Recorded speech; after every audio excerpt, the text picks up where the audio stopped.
$5,000.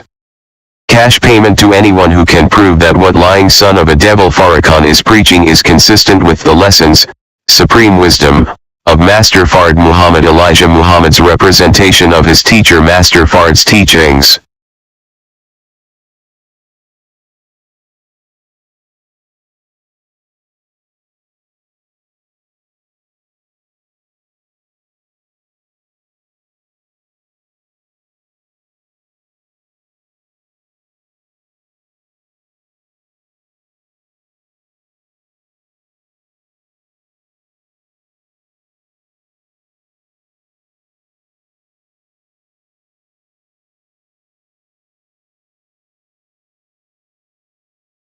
Assalamu alaikum, sisters and brothers. Okay, I may have to terminate this early because I see pages are going blank. I guess they got a new trick. So, see if it continues. It's something new. This page is going blank. They're doing everything to frustrate this.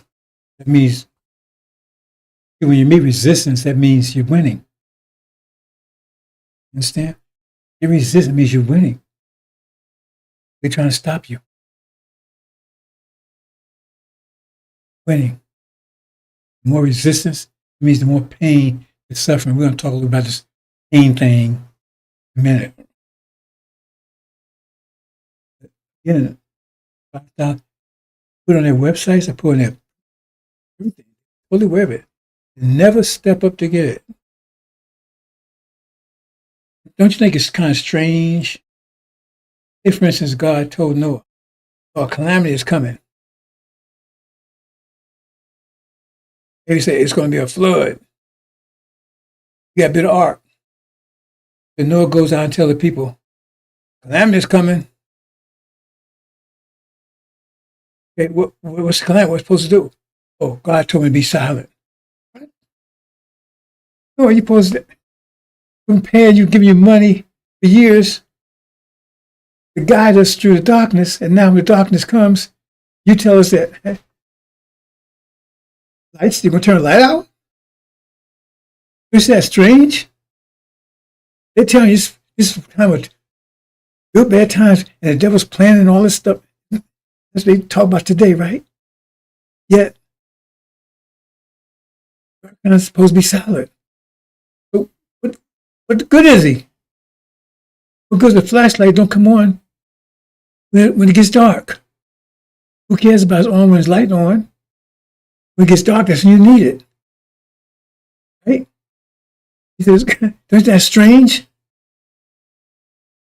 Well, if you're a demon or you're an idiot, no, that's not strange to you because your head so far Farrakhan's ass that you think that stuff was just honey. So that's your security blanket. How much trouble, and he's supposed to, because he don't know, because he's a liar, and they won't collect this $5,000. Easy shut me because they spent all day today. They was talking about me. I'm the only one exposing him. See, they can't say me directly. Because those who haven't heard about me or haven't seen me yet, they don't want them to know about me. But they know once they hear this, we're going to lose them too.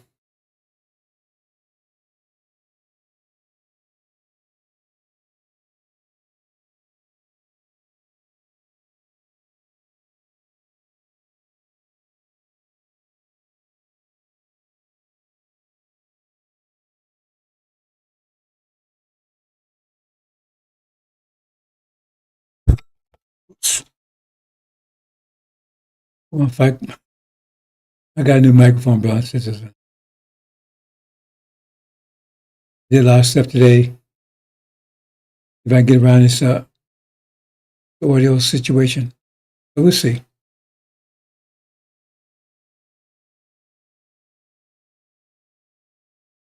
That's it talked about. I make it seem like, oh, I'm just copying off of Farrakhan's. They said years ago. Ishmael's supposed, he says, Farrakhan's spokesman, So Farrakhan told Shep he should be Shep too, right? It's all bullshit because they don't know. And they say in the name of Allah, and then they proceed to lie. Because Farrakhan right now is incontinent. Can't wipe his own ass. Shitting and pissing in a bag. He's incontinent. You have to watch him. This is what I'm being told. You have to watch him. If you don't watch him, you go in that shit bag and think it's food. They have shit all over his face. That's how sick, how bad off he is right now. That's why they don't show any pictures. And they can't even tell you that. I mean, like, oh, first of all, he's healthy and walking around and he's in good shape. Well, if he told Shep, he didn't say, I said, don't send any pictures. Show him a picture. Show him a photo. Show him video. Don't wave his hand. Can't show anything because he's messed up. Yeah, he's the Messiah. Messiah for what? Say how to wear the pins. Thick over there. And they're through. They're through. It's like you drop an egg off, you heard the Sears Tower, Empire State Building, you're on the top floor, you drop an egg. As soon as you let the leg go, as soon as you let the egg go, there you go. Is it broke? As soon as you let it go, is it broke?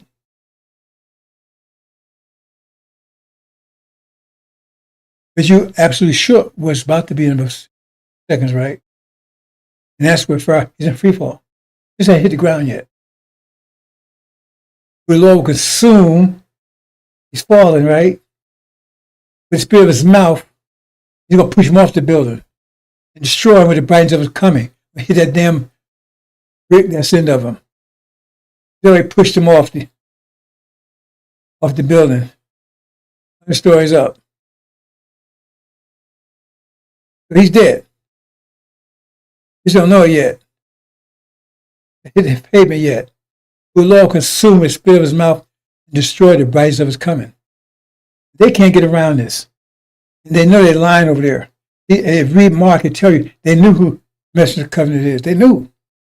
No. They're all demons. My name is Legion. We're many. They're all demons. Read about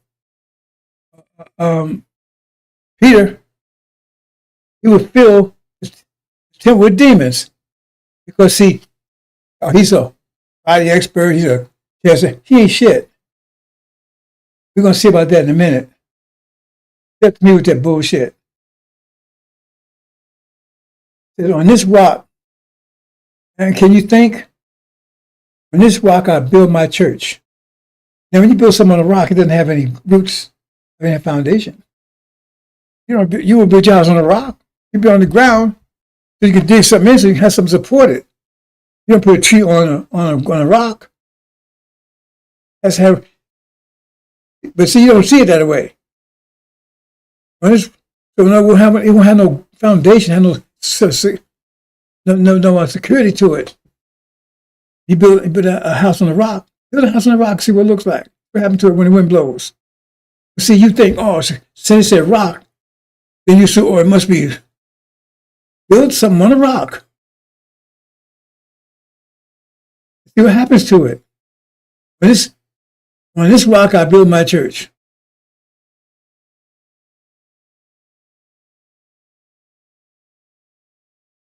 It means Peter would have control of the church.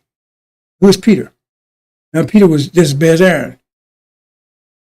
Fast as Jesus gave people information, giving their mind back, he would destroy their minds. He put information in their ear, he would cut the ears off. So that's the kind you want to build your church? And it says, and on this rock I build my church, and the gates of hell will not prevail against it. So you get hung up on the words instead of the meaning of the sentence, the context. It says you hear rock prevail. Oh man, that's going to be hard, tough. But what does prevail mean? What's the opposite of prevail? It means fail.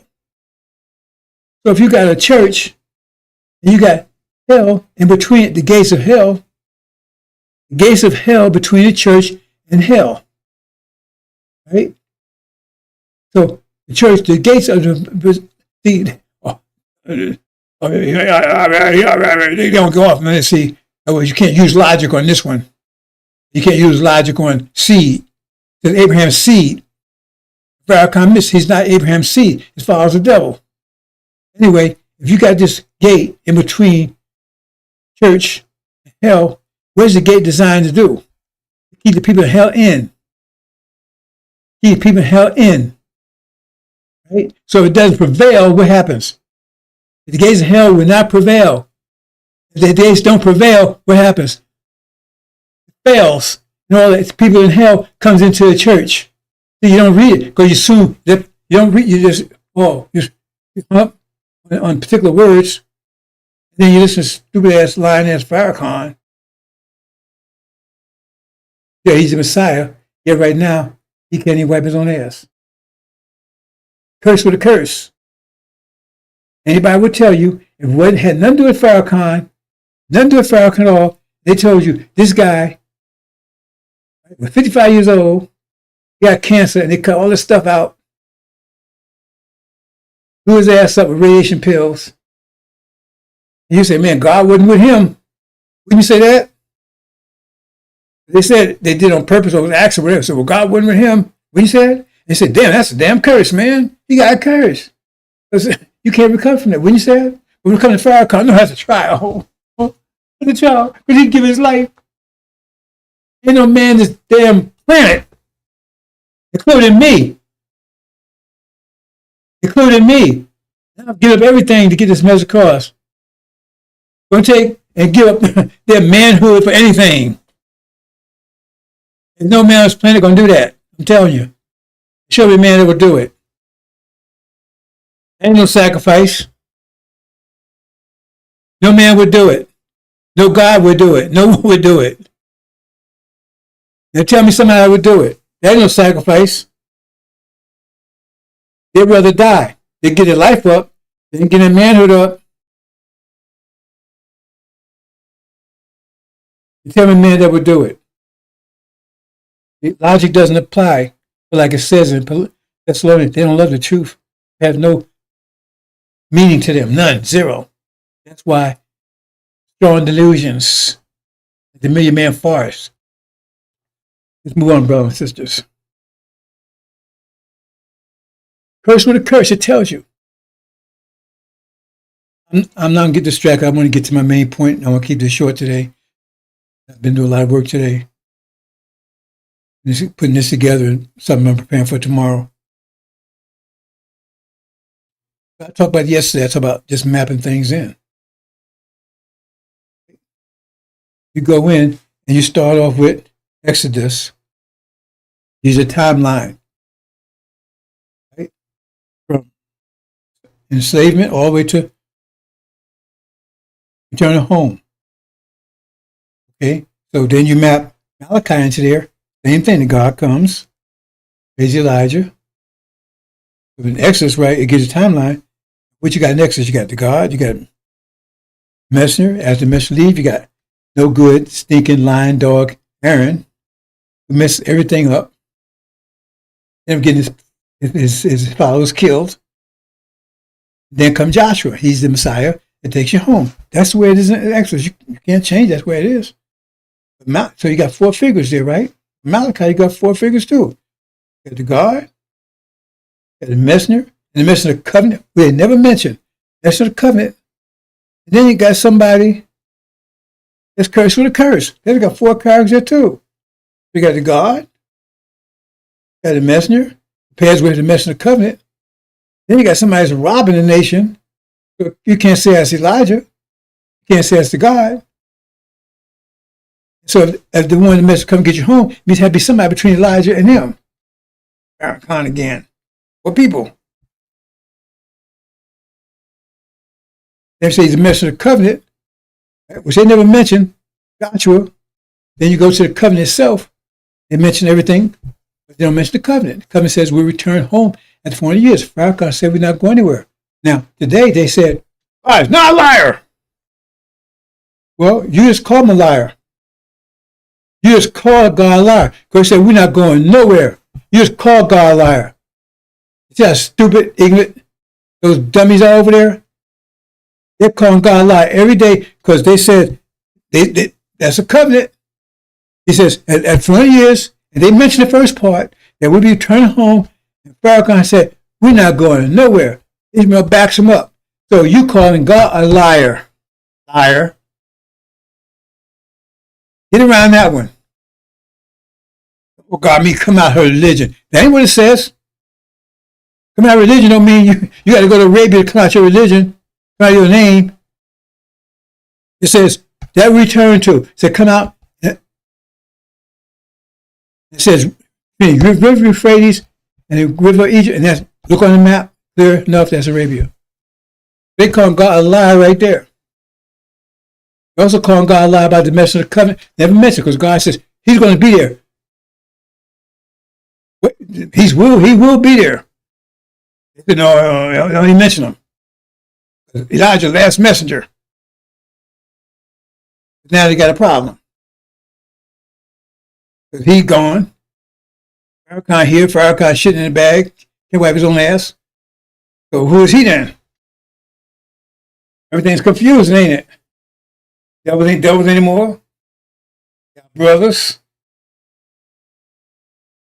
We ain't going nowhere. Farrakhan's father's the devil, but somehow he is seed Abraham.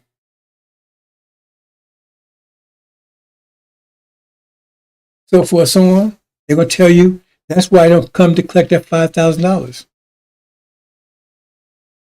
Move on, brothers and sisters.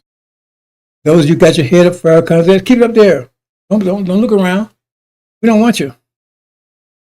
We're not trying to save you. In fact, we want you to push it further. Can we help you? Can you help me? I mean, I get behind you. My hands your ass and push you further up. You head further up there. I'll help you.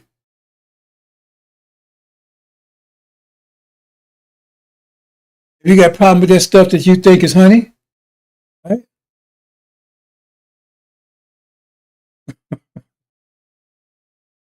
I'm not going to try to convince you it's not. Yeah, it's honey. Go for it. You got it all wrong. In fact, everybody's got it wrong. That's why when the time comes, it's going to be a shock of the hour. Everybody's mind's going to be shaken. They say shock of the hour. That means the minds of the world is going to be shaken. Every mind in this world will be shaken. Shaken. It's a great earthquake. Because your minds are so off from where they should be. People, we know they're off because their mind's in tune with the winter. The reason why their minds be shaking because spring come in, they don't know what to do because they didn't know that was happening. Your mind will be shaking because you don't even know you're alive. That's why it says you were dead. And you don't think. You think you. I don't know if you even think you're thinking, but you don't know what thinking is.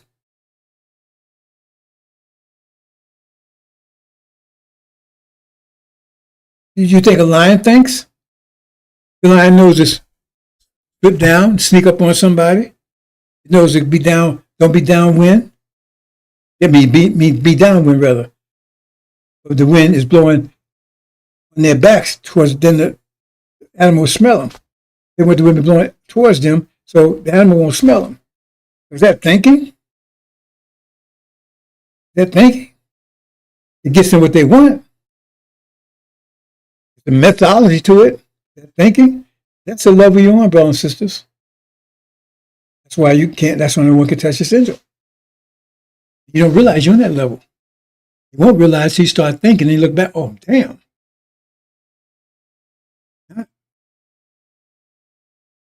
Or instinct. Animals have it. Goats, they know we like coming to run fast. But what is that thinking? They'll run towards you. No one understands. You understand in a minute. Stop. There's men be walking around drunk when they have a drink. I mean, it's so confused. His confusion will be off the page, delirious. Damn. The only way you're going to survive, you have to think. The only way you're going to get a tribulation, you have to think. Everybody's reduced to animals on that level now anyway. But have to think. On that level, on this, I think I'll get to my main topic tomorrow. Now I get to this point, there's so many. See, when you understand mathematics, everything based on a mathematical principle. Therefore, you got to just find out what perspective of mathematics they're using here. They say I try to show you. The scriptures show you use pregnancy as a model. Being born in bloodshed. I mean, if a woman has she goes through the same process, certain sequence of things she goes through. Being born as a nation, we're going to say, so as they say, that's like giving birth. All these things, transition between seasons. All mathematically, all this same process. Action, reaction, consequence.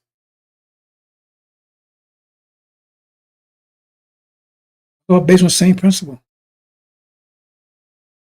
So if you're going from winter to spring, there's going to be a transition period between winter and spring, right? Because maybe it's 20 degrees in the winter. In spring, maybe it's going to be 60 degrees. Well, you got to go from 20 to 60 degrees. You don't go from 20, boom, it's like that. You got to go 20, 30 to 40, 50, 60. Somewhere you're in between summer and winter. Spring and winter. So if you can't make that, you're 20 degrees and you can't warm up, then you die. You stay ice. When spring comes, you melt. But you couldn't, but you weren't throwing out. You can't thaw out, right? Those they thaw out. By the time spring comes, they're ready. Slowly going out. Those can't thaw, stay ice. They stay ice. And spring comes, they're gone. Simple concept. If you understand that, Daniel tells you, but you don't understand it, we're going into a transition period. In transition period, spring people are starting to be inspired. They was freezing in the winter, but now, they start loosening up. Going out. And so, back when they was walking around like a skeleton, like a Frankenstein. All of a sudden, man, he stopped, right? Taking all his clothes off and start moving around and start becoming mobile. Spring people, man, winter people, oh, man, who was getting hotter, man? Air conditioning, man, getting weaker, man. The house is melting. Oh. Our weapons are, ice things. It has different attitude. Okay? Same as the mind. From 1860, I said that's when the spring started coming in. The universe started changing, contracting, and you start coming back in waves. They tried to tell you today about music. They try to hit all the points I be talking about. They couldn't say it like I said because it might be so obvious. They saw almost all those points to hit on. Music, we got control of music, and that was control our energy, and back it up. It shows they're in trouble. But anyway, so we're the ones bring the spring in. We're the spring people. That means that winter people had control of us in the winter. Didn't do anything, but now they're losing control. So they started losing control in the 60s. Because winter comes, right, it's more energy. In spring comes more energy. More energy from the sun. They get more energized, but That causes the devils to lose power. I don't wonder if I go into the discipline aspect of it. Let me see how it goes. See, they're losing. And we're getting, that's what happened. Start rising up. They start losing control over us. 50 years later, 50 years later, they losing more control. They resisting losing the control over us. Resistance, so it's always resistance. They lose control. The world is changing. Every 50 years, first we got the revolution, electronic revolution, computer revolution, and now you're on what's about to happen now. That's evidence of the spring. They didn't have it before. That's coming from us. In our minds, we still got this in our mind. We're inspired. It's like the music. Music's not coming from our minds. Think about that. Music that comes from our minds comes from our nature. Feelings, our emotions. Because those music, first you got low down, blues, oh man. It was like sad. That's what condition we were back then, wasn't it? Then you got jazz. The upbeat, right? So like, it's like in the middle a little bit. You got a little sad and stuff, but it's like being real. Then you got rock. Oh man, now you start getting excited. Like a little proud, a little strong, good, up in your step. What's the next one?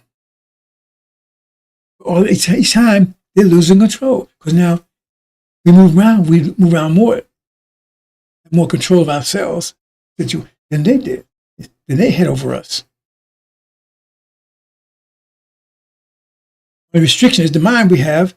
That mind is constantly being challenged. But now you got a conflict between nature. Nature was suppressed. But now as nature getting more energized, there's a conflict between the mind and nature. That's what you see in Mark. They didn't come to the Son of Man because of their mind. They came because of his nature. They recognized it because of nature, because you had a conflict between the mind and nature. The mind's, because now you get energized. Why am I acting like this? But they tell you, what the mind tell you? Hey man, don't sit down to white folks, man. Trust white folks. And you look back and say, well, why am I doing that? I'm not believing in Jesus. This stuff don't make any sense, man, because he says, I'm cursed. Why? The conflict between the mind, because our energy was so low. Our nature was suppressed. But now it suppresses, start coming through, start questioning the mind then, the conflict between the mind and your nature. So the man, his nature brought him to it. Then he got his mind. Oh, then once that got the mind, nature got connected, boom, see the great army. All the while, the resistance increased. They're trying to maintain control over us, over the season. And so you see this technology. What's inspired?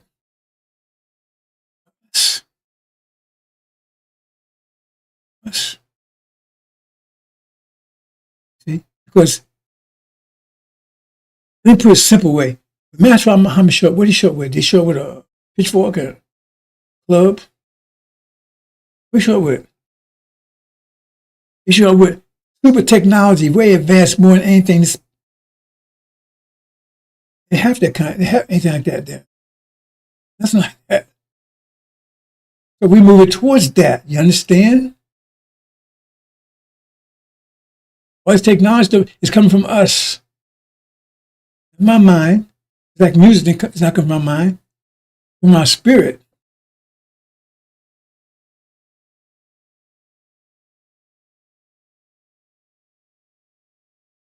We're moving towards. We meet up with him. That angel mind, because angel mind will put you on a level. Now you communicate. You cannot communicate with Master Muhammad now. You can't do it. When you meet up with him, now you better communicate. Or you can be talking a mathematical language. super technology. Told you, we got the most advanced computer ever existed. They didn't have computers with Master Muhammad here, did they? See, we're moving towards the new reality that we're bringing in. They lose control of it. Why they bring all these Indians in over here? You heard what Trump said the other day? We need more talent because Americans don't have the talent. They got him, but slip and said it. But he was saying, white folks can't do this stuff. It's beyond them. I told you, when I had my IT business, I work with them. Some of the dumbest people you ever seen in your life. I'm going to give you a couple of examples of my clothes, brothers and sisters. I worked on an AIT project in, I think, 84. They broke up AT&T, excuse me, on 6th Avenue in New York.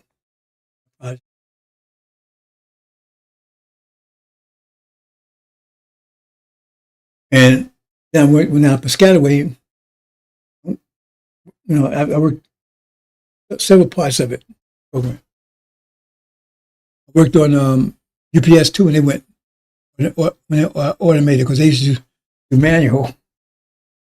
I'm working a lot of problems contract, get my own business right.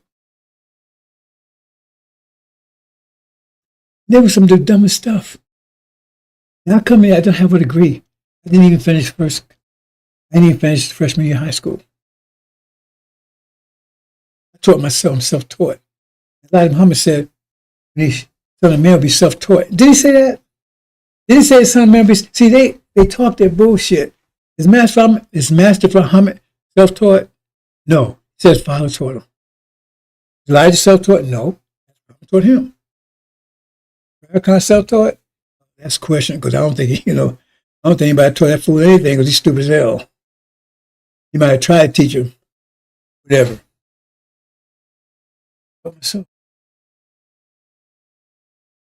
not just basic stuff, physics, science, technology. Say I'm an IT business. Very successful at it. Yes.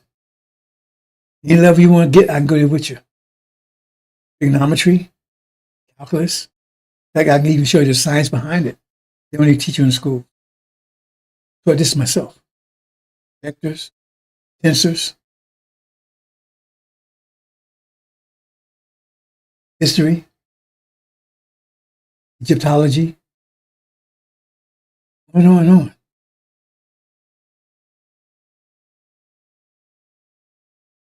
So I work with these people, and it's remarkable how dumb they. Now, in one project, I'm going to name two projects I worked on. I'm going to just tell you an example. In the AT&T, they had to break it up and give it to all the states, give their information because all the information was with AT&T for all the states. So they said you got to break it up. Every state got to have its own telephone company. So AT&T had to break the information and say, okay, this information goes to this state. These people live in this state. They break it up, and they had a certain amount of time to do it. They was falling behind. At that time, they didn't have how would I explain to you? They call it CICS, and they didn't have anything. Well, it's like I don't know how to explain it to you. But, that's a bad comparison. I give it like that. I say lab, but a desktop. Well, they had desktops, but how can I say it? I can't explain it to you about it. But anyway, they have a way to check data to see if it was correct. To give it before they set it out. They had to make sure it was correct. They have a way to do that. So they was developing a system to do that. IBM had IMS had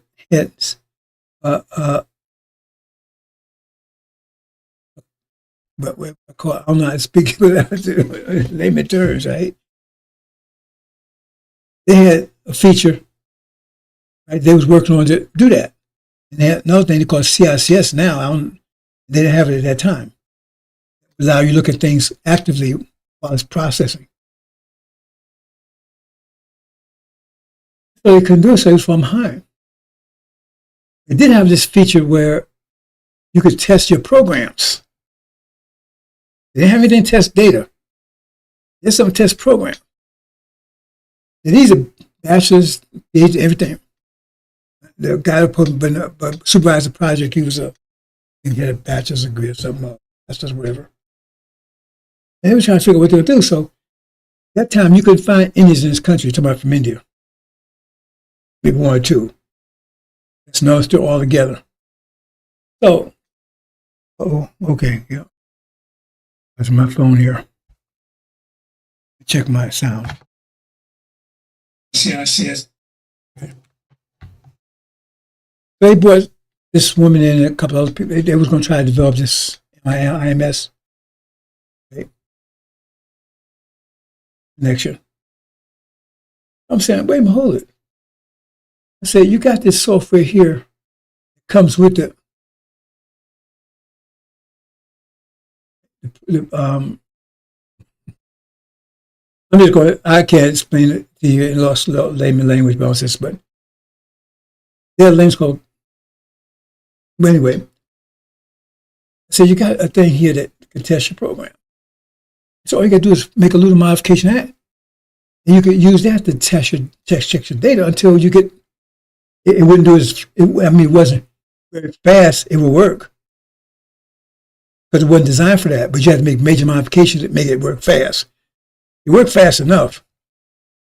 Once you made this IMS connection or this CIS, then it went much faster, but a couple of times faster. So it was like going from 50 miles an hour to like 80 miles an hour, something like that. So 50 is pretty good, right? So they looked at me, I was crazy. I went and I already tested when I told them. I went and presented to him. Boom! You couldn't believe it. Then it was on track. Everybody was told me, asked me to show everybody how to do it. Remember, I'm the ignorant nigger in there. I don't have a degree in anything. I showed them how to do it. And about 2 weeks later, I was out of there. He wasn't around. Because, see, they didn't have to go tell their boss, this dumb nigger, they don't have no education, figure this out. And we around here with these degrees, and we managers and everything else. We didn't see it.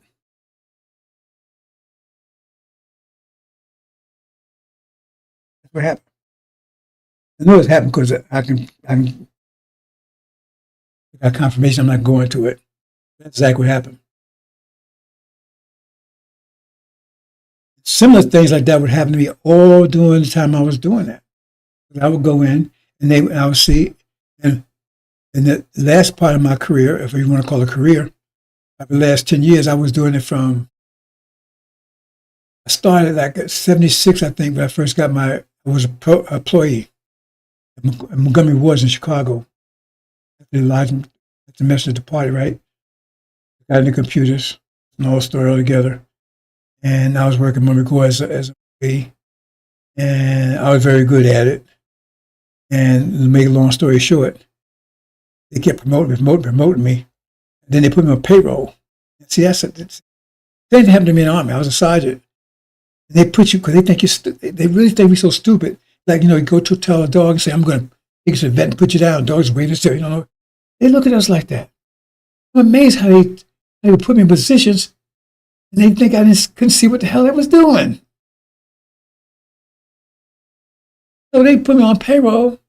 I get on payroll. Now, when you come to Montgomery Wards, you had to go to, you came from a school, and you had to still go to their training program. So this white boy came in with, everybody had to go through it. I came out top. He was like, yeah, he made it. So this about a year and a half later, right? I got promoted like 2 or 3 times. Like I said, I really was good, right? And so they put me on payroll, and I'm looking at payroll, I see this white boy in there, and I got promoted 3 times. He hadn't got promoted maybe once. He's making 3 times as much as me. I said, oh. That's my days in Montgomery Wards. I left there and went to Time Magazine. I started my own business.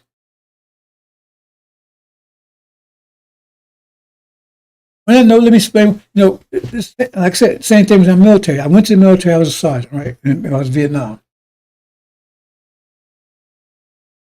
So they put me on. I can't remember what they call it. In other words, my first assignment there when I got there, right? They had me working on the computer section in Vietnam. I can't remember. It's so long. I can't remember the stuff anymore. But what happened was that what do they call it? Some roster or something. Anyway, it shows it's like a personnel roster. Who's there in the unit, what they're doing, what they're rated, what their rank is, all that kind of stuff, right? And I'm a sergeant. When I got there, there's this PFC, like a sergeant got 3 stripes. He only had 1 stripe. They told him he was my supervisor, which is impossible. You can't do that in the military. You can't tell one. You're a sergeant. You over anybody's under a sergeant. They told me he was my supervisor. I said okay, what the hell is this? It was PIR, Personal Information Roster. That was what they called it. Personnel Information Roster. I remember that one. So they had me maintain that thing. So I'm looking at it, and I see me on there, and they carry me on there as excess. Excess means you just somebody don't really need. Excess means you're there, but you don't really need you. I'm too stupid to understand what that means. That's how they put a PFC over me, because they had him as he was regular company, regular. Right? But they needed him. They didn't need me, so therefore I didn't have a slot. So I was just there. So they put anybody over me because I didn't have any command position, because I wasn't in a position. I didn't have I guess you understand, I didn't have a position. That's how I was able to do it. So I've been on about 3 years by that time, right? When I was my first tour in Vietnam. I'm probably stupid, right? I'm supposed to see it and don't know what it means. I put in a transfer. What do they call it? I put in a transfer to go out there to another unit. Now, the way it works, they could not test it, but they got on record they don't need me. On the record, they couldn't need me, so they couldn't stop it. But normally they could say, no, we need to keep him here. Boy, did they get hot? They got hot, boy. So the night before I was supposed to leave, right? Now they're not supposed to put you on guard duty when you're leaving within 24 hours of you leaving a unit. But they had me on guard duty. I remember it was supposed to be Bunker 25 is right, because we wasn't Vietnam, right? I mean, people attacking and stuff, right? So they put me on guard duty. They put me on Bunker 25. That was like the forward position on the perimeter, right? And so do it. And what done me, I'm getting high like hell. Smoking like reefer while I was over there. That was one of my dumb moves, right? But I wasn't stupid. So we had the guard meeting, right? I'm assistant. I'm a sergeant, so I'm still got to be assistant of guard. So the guard commander, he's telling me back. This is not the first time I've been on guard. Remember, I've been here for a year or so. But now, my transfer came through, so I was supposed to leave that morning. They wouldn't put me on guard that night, but they did. They weren't supposed to. They did. He's all talking about, hey, Bunker 25, they got safety, what do they call it? Safety something. What it means is, in the minefield, they have a path that you can walk through the minefield if you know where it is, because the mine's laying every place. But they had to put a safety through where you know, and you don't know, so you can walk through the minefield, so you can put more mines or take the mines up, or when you go out on a duty, I mean, you go out for a patrol, right? Then you can walk through it, burn yourself up. they call it safety line, something like that. They told me there was one right in front of 25. What are they telling that for? They said, man, they find out, man, they can walk through there and get you. Okay, man, alarm went off. Alarm went off. Remember, I do the PR report. So then the two guys that was going there was two guys that just came in unit, never saw them before. Never saw these guys before. Now I knew everybody was in the unit because I did the report. Now I'm going in Market 25 is a forward post. Got a safety line. They see it ready up to it. That was a safety line. But that's where when they would go out, they go out from Bunk 25. They leave from there to go to that safety line. I got two guys out nobody's ever seen before. Now I can't add and subtract. Okay. So after we did to the to be in formation, they got tell you information. Then you can actually go out to the guard post. I ain't going out there. I went told Grant, said, I gotta go. I'm sick. I gotta go on sick call. You can't go. No, you can't stop anyone on sick call, especially going guard duty. They can't stop nothing. He's gonna tell me I can't go on sick call. So my boy things got really red there. I'm smoking with that by the time. I know it's everything. I said all this thing adding up. I said I'm not going out there. I know they planned. They were gonna kill me. So I took my rifle, went to sick call anyway. The doctor refused to give me a, whatever they call it, right? I said, oh man. He's supposed to give me a what you call they call it, a pass, something like that, right? For 24 hours. So that means I wouldn't have to go on the guard. He refused to give it to me. So he wanted me to go back to the guard. I've been in the military for a while. I know how this works. So I said, hell with that. So instead of going back to the post, I started walking back to my hooch. That's what we call a hooch. Step it. I ran to the sergeant, first sergeant. He's above all the sergeants in the unit. Little short white boy. He was an older guy. I was about 19 or 20 at that time. I was about 19. It might have been 20. I think I was 19. Anyway, so he said, where you going? I said, I'm going back to my... They started walking. It was dark. I pulled my gun, I pointed to him and said, don't make another step. I'm going to shoot you. Well, I was serious. Don't come anywhere near him and another guy. I'm going to shoot. I was serious. They still looked at me. On my way, moved. I went on. Sit there all night. Rifle sitting back by my witch, wait for another police the next morning. So the morning came.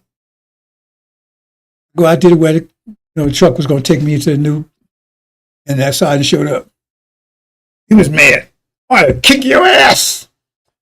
You were insubordinate and all this stuff. Right now, I knew, because if I had done something wrong and I had went against protocol, that was my ass. All he had to do was write me up. They put me in stockade. He never told the military, he never told officer, so anybody, because he knew everything he did was wrong. I got one thing and left. I've had close calls like that many times in my life. But the point I'm trying to say is, it all started because they thought I was stupid. They gave me a PR report. I'm looking at it and I can't understand, read what I'm looking at. That's what they think of us. They still think you that way now. Because right now, they setting you up. I'm setting you up to destroy you. And black folks sitting around like deer in the headlights. They're moving through your cities. You're talking about arresting Obama, but that's going to fire you up and you're going to jump out there and now he can shoot you because if you start a riot now, there ain't no police coming in. He got his military and he already told you, see what he's doing down in Venezuela? He just blow your damn brains out. Nobody's going to do a goddamn thing about it. They already set this whole thing up. The Bible will tell you setting up. I've been telling you setting up. They tried to hit on that this morning. So if y'all know so much about it, how come Farrakhan is not talking? So that's how they think. They figure, and because we don't react, that convinced them that, yeah, we're stupid. Look, man, we got a gun to his head, he still can't see it. They got Kriegner. They're doing genocide over there. We backing it up. Don't think we do it here? We hate them. They hate us more than hate them. We move troops into the cities. Immigration. They went in their house, they locked up all these black folks. They wasn't immigrants.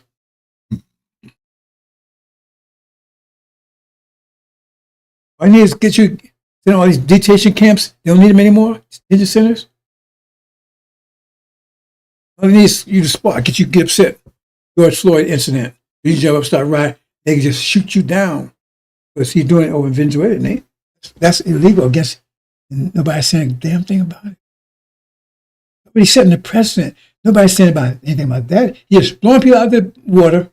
Had nothing to do with America. Just blowing them out of the water. They're fishing boats. Nobody's saying a damn thing about it. And then we got, so don't you see it warming the world up to it? But they're nervous. They say spring's coming in. And then you'd be the guy in the spring. You might want a little kickback. A little get back. They know what they've done to us. They know better than we do.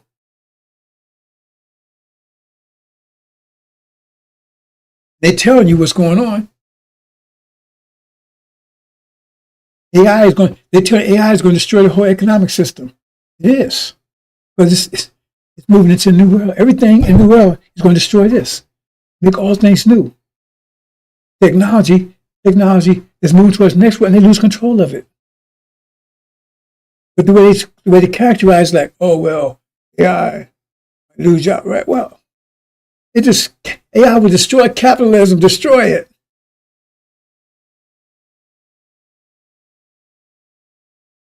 Understand? And destroy it.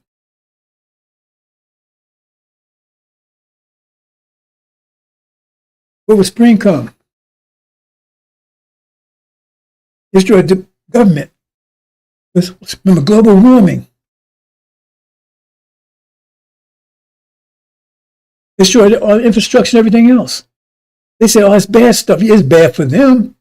Good for us. They characterize it like it's bad for everybody. No, it's bad for them. Spring is bad for winter people. It's good for winter, spring people. We're summer people. So spring is good for us. But it's bad for them. They try to convince you that's bad for us too. No. When spring, that means they'll lose control over you. And so they don't want to lose control over you. If you understand just on that level, that'll open your eyes to what's going on around you.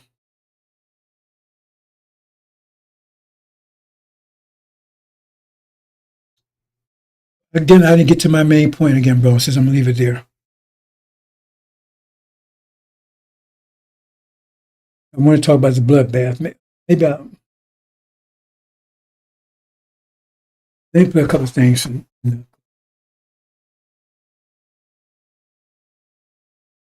is that,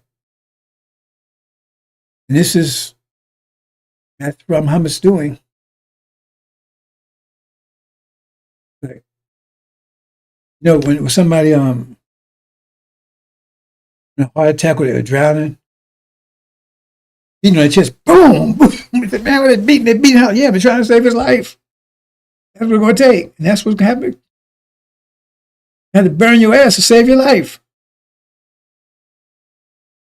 As I said, it has to take 4 winds to wake you up. Fire. Take wind. It's the mercy. That's what it's going to take. Otherwise, you're just going to burn up, drown with these devils. So the economy is going to be, about to, when this war resumes, and everybody's telling the devil's telling you it's going to resume any time now. I'm telling you, based on my calculation, it will definitely be before Christmas. I think it's going to be a lot sooner than that. I thought it already happened. Like I said, I always told you, Master Muhammad, he got the last word on that one. I do know the time, the season. I just don't know the exact date. I know it's soon. And war resumes. Shock. You're going to be in shock too. You'll be in panic mode. Because that's why you got to flee panic mode. You're going to be in shock. Because everything you think is going to be gone. Then you're going to find out, some of you are going to find the wrong, and too late, you're going to find your way. You're going to figure it out while they're shoving you in the oven. That's sad, but some of you, that's when you're going to wake up while they're shoving you in the oven. Because Campbell is going to be off the page here and use out there in white devilhood. And you couldn't get out, you couldn't get away fast enough. And they caught you. Food's going to be disappearing like overnight. All mine and all that stuff is going to be gone overnight. Once that war resumes, it's going to happen. It says they're going to be no children. They'll eat you first because you're 3/5 human, so they justify it. But I'm not eating a human being. I'm eating oh boy. Well, this has been set up, brothers and sisters. Why is that still in the Constitution? That you're 3/5 human. Well, these people know they're going to have to eat you one day, so now they gave cover. But you're not eating a human being. You're not accountable. They ate you when you're in the fields. That's a fact. That was one of the things you was like, what do they call it, specialty, caviar or something? Yeah, we have a nigger tonight. You don't know that, do you? You don't believe that, do you? Okay. Okay. See? That's what's happening about. Some of you get caught. You go, oh man, they're shoving you in the oven.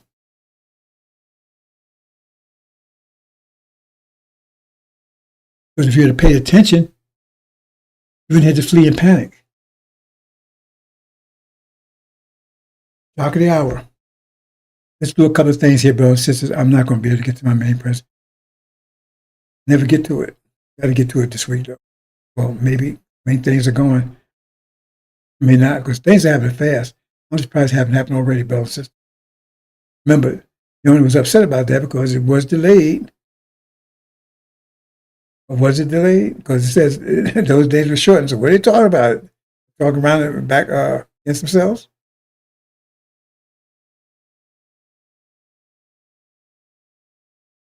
Listen carefully. Do you then believe in a part of the book and disbelieve in the other?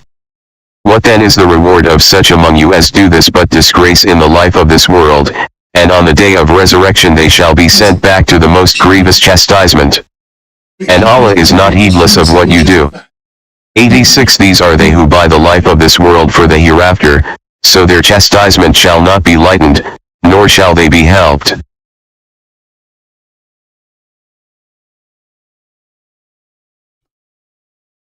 Anybody that pays attention, no, they do it all the time. Quick example. I don't know if I have it here or not. Malachi is talking about the mention of covenant. Have they ever mentioned the covenant? You know, they did mention Joshua today. I said this last week. They never mentioned Joshua. I don't know if you was paying attention, but the person that spoke just before Ishmael, he mentioned Joshua. I know they responded. They respond they want to. The response is just tell me how, if I punch you in the face and you don't respond, damn, you must be the Hulk. Damn, I'm running out that ring. I punch you in the face like that, everything, bam, and you don't respond? I'm out of that ring, boy. You respond, that means, hey, you felt it. You understand? Start thinking about this. That means they felt it. Because if you pay attention to what I've been saying, especially the last week, and listen carefully what they were saying, oh, left, right hooks, I was kicking their ass, and they went, oh, man, come on, please. Stop tormenting me, man. Hey, man, come on, give me a break, man. Oh, woo. I was kicking their ass. Oh, boy. They think that's something? You wait till, watch what happens in a minute. Man, I was white, man. Damn, boy, left hook, bam, right hook, bam. kick to the ass, bam, oh, kick to the ground, oh. That's what they was doing. You got to start understanding, get your mind back, understand language, understand reaction. But if I wasn't having action, if anybody's paying attention to what I've been saying, you can see every time, how many times I hit them. How many times they mention specific things they never mentioned before, and it couldn't be mentioned to anybody else but myself. That means they're feeling the pain. Oh, you watch a fight, you watch on TV, you don't see it, right? But if you're sitting up there next to the ring, you hit them. When they get hit, you hear it. All I heard was, oh man, left, oh man, ow, ooh, hit me right, oh man, hurt. That's what I heard. What did you hear? I'm telling you, I'm wiped out, bro. I said, the only thing keep me going right now, right, is that I know the time is running out, because if it wasn't for that, boy, ooh, I'd be out of here because I'm beat. I ain't there for the job. I want it. I did doing it. I'm giving 100%. I can give 100% something I don't want to do. They think I was made to do it. I don't see how I was made to do this. But it's a curious thing. I'm going to say this. And I've never thought about this. I just noticed it. It seems like the people, every time they send somebody to people,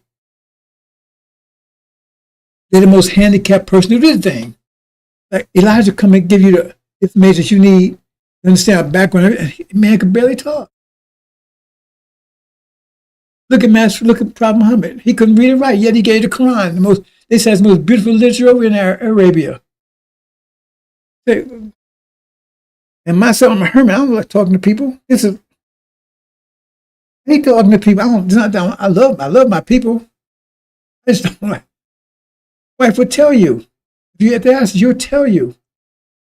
I spend more time today talking here. I probably talking the whole time we've been together 40-some years. Now, I don't sit around like a hermit. Just talk. We do, we talk very light, but we get along well. Like she's a saint, I guess. Cause maybe I don't know. She would tell you that. We do things together. I just don't talk much. Never have. So now, the last 5. Anyway, let's.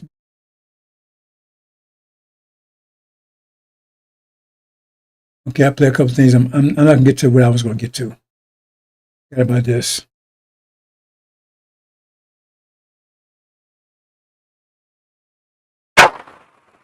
I got to do this. Do you mind? Yes, I'm going to do something. I don't want to put my brother on the spot. See, this is this. This is something else. Love and faith transcends color. And the reason why we embrace Father Flavor as a brother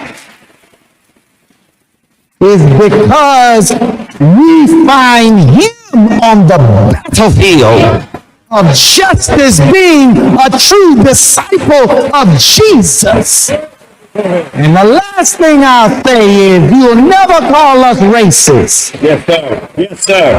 Because this day that we honor Yes, sir. Master Fard Muhammad, if you see an image of him, put his image up. Yes, sir. That's the man whose father was a black man and his mother a Caucasian. And how many of us have a parent that's a Caucasian or grandparent? It's not about color. Yeah. It's about our submission to the will of God. And in that we find common ground in unity. Yes, sir. So I'm only one shade lighter than you. And Mustafa may be 4 more shades lighter. We a family. Let's stay a family, be a family, and love each other as God would have us to love each other. We love you, Father. Happy Savior's Day. I had to do that. We love you. One more time, brother.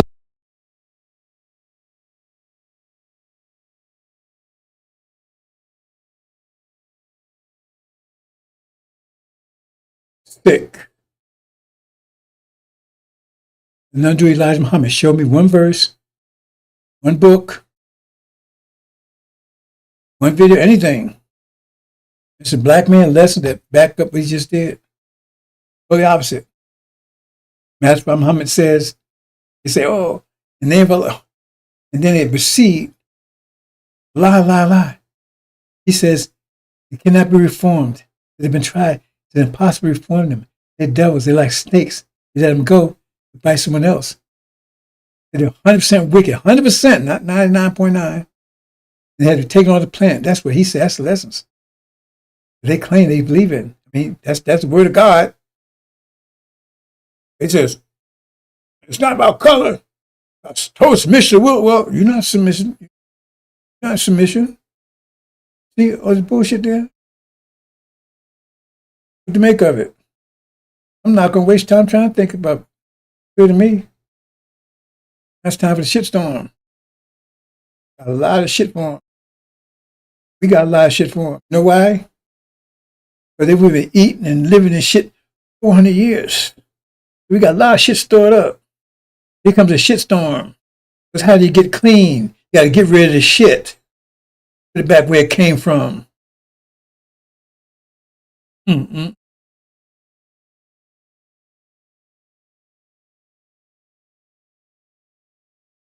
That's what it's about right there, bro.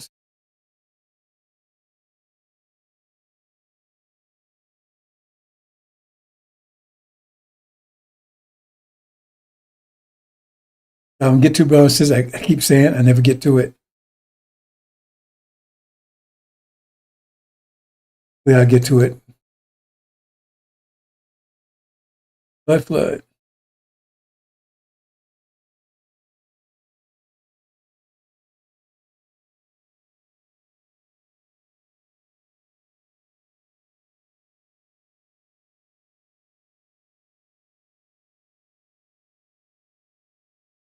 We plant a blood in a minute, brothers and sisters. It happens, it's going to come at the storm. Let me close.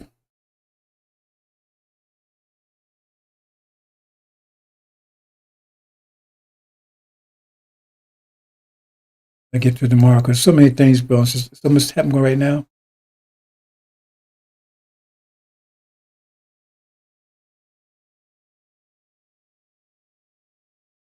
Let me close out, brothers and sisters. Assalamu alaikum.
We have a lot of that going on, so we're taking care of our farmers. We can't let our farmers not have anybody, these people, you can't replace them very easily. People that live in the inner city are not doing that work. They're just not doing that work. And they've tried, we've tried, everybody tried. They don't do it. These people do it naturally. I said, what happens if they get it to a farmer the other day? What happens if they get a bad back? He said, they don't get a bad back, sir, because if they get a bad back, they die. I said, that's interesting, isn't it? Well, you heard that. Donald Trump is a believer in eugenics. He believes that white people are the superior race. And inner city is code for black people. And he believes black people cannot now work on the farms. I guess they're not good enough for that. So Hispanic people can do it because they have the backs for it. This is what this man is saying out loud in interviews. He is a racist. It's been proven time and time again. The man had Mein Kampf on his bedside table that he would read at night. Enough to let you know where he stands on that. Just more outrageous, racist things from Donald Trump. They want to arrest those who can do the farm work well until their backs give out. And then he'll probably ship them to El Salvador or some other country. Just more vile statements from the president and let you know where he stands.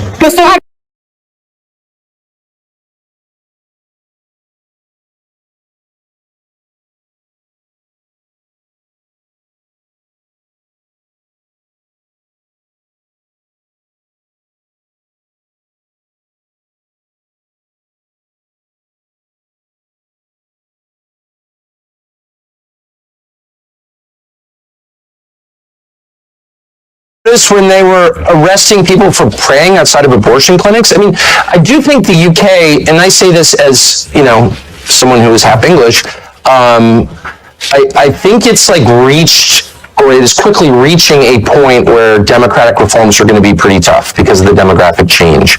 And that, of course, the point of importing all these people is to overwhelm the people who live there who disapprove of the programs. You don't have to care what they think because you just bring in new people, and their will becomes all that matters. And so I don't think you're going to fix these things through elections at some point, probably pretty soon.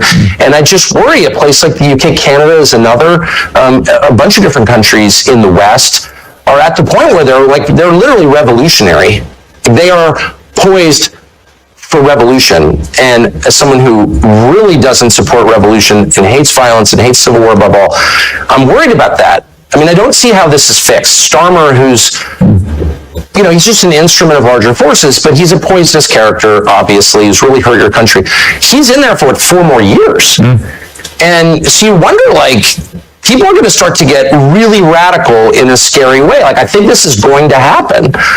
And the people in charge don't seem to care. Well, you're already seeing it. You are seeing the anger beginning to manifest itself. And I completely understand the anger. I don't, like you, I abhor any form of violence. But I do understand the anger when you have, Keir Starmer campaign. I'm going to smash the gangs that allow these little boats to come over the channel, delivering tens of thousands of people illegally into the country.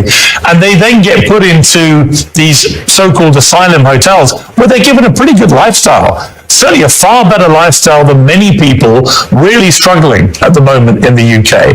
And of course, far from smashing the gangs, it turned out yesterday that he's smashing new records for the number of people coming in illegally on the boats. It's out of control. And the British public are reaching a point of saying, we are done with people coming in illegally and being treated better in a more comfortable and more luxurious manner than we treat our own people. Well, the whole point is to humiliate and degrade the indigenous population of the British Isles, the white population. I mean, that's the whole point. And are they really going to do something about it? What would that be exactly? Are reaching a point of saying, we are done with people coming in illegally and being treated better in a more comfortable and more luxurious manner than we treat our own people. Well, the whole point is to humiliate and degrade the indigenous population of the British Isles, the white population. I mean, that's the whole point. And are they really going to do something about it? What would that be exactly? You'd really have to force a lot of people to go back to their countries of origin, millions of people, and you need to do it really soon. And are they actually willing to do that? I don't know, but these are existential questions that we have been browbeat into ignoring for decades. But the question is, like, is Ireland Ireland? If it's majority non-Irish, oh, shut up, they're Irish. No, they're actually not Irish. Same with the UK, same with England, Scotland, Wales. Like, it's all changing so fast. Nothing like this has ever happened in all of history, except when, say, the Mongols swept across the steppe and raped everybody. Like, that was true demographic change on this scale. But even that wasn't as profound as what we're seeing in every white country around the world. I would say the West, but Australia and New Zealand also. So, like, what is that? Now, my brain is not big enough to understand what that is.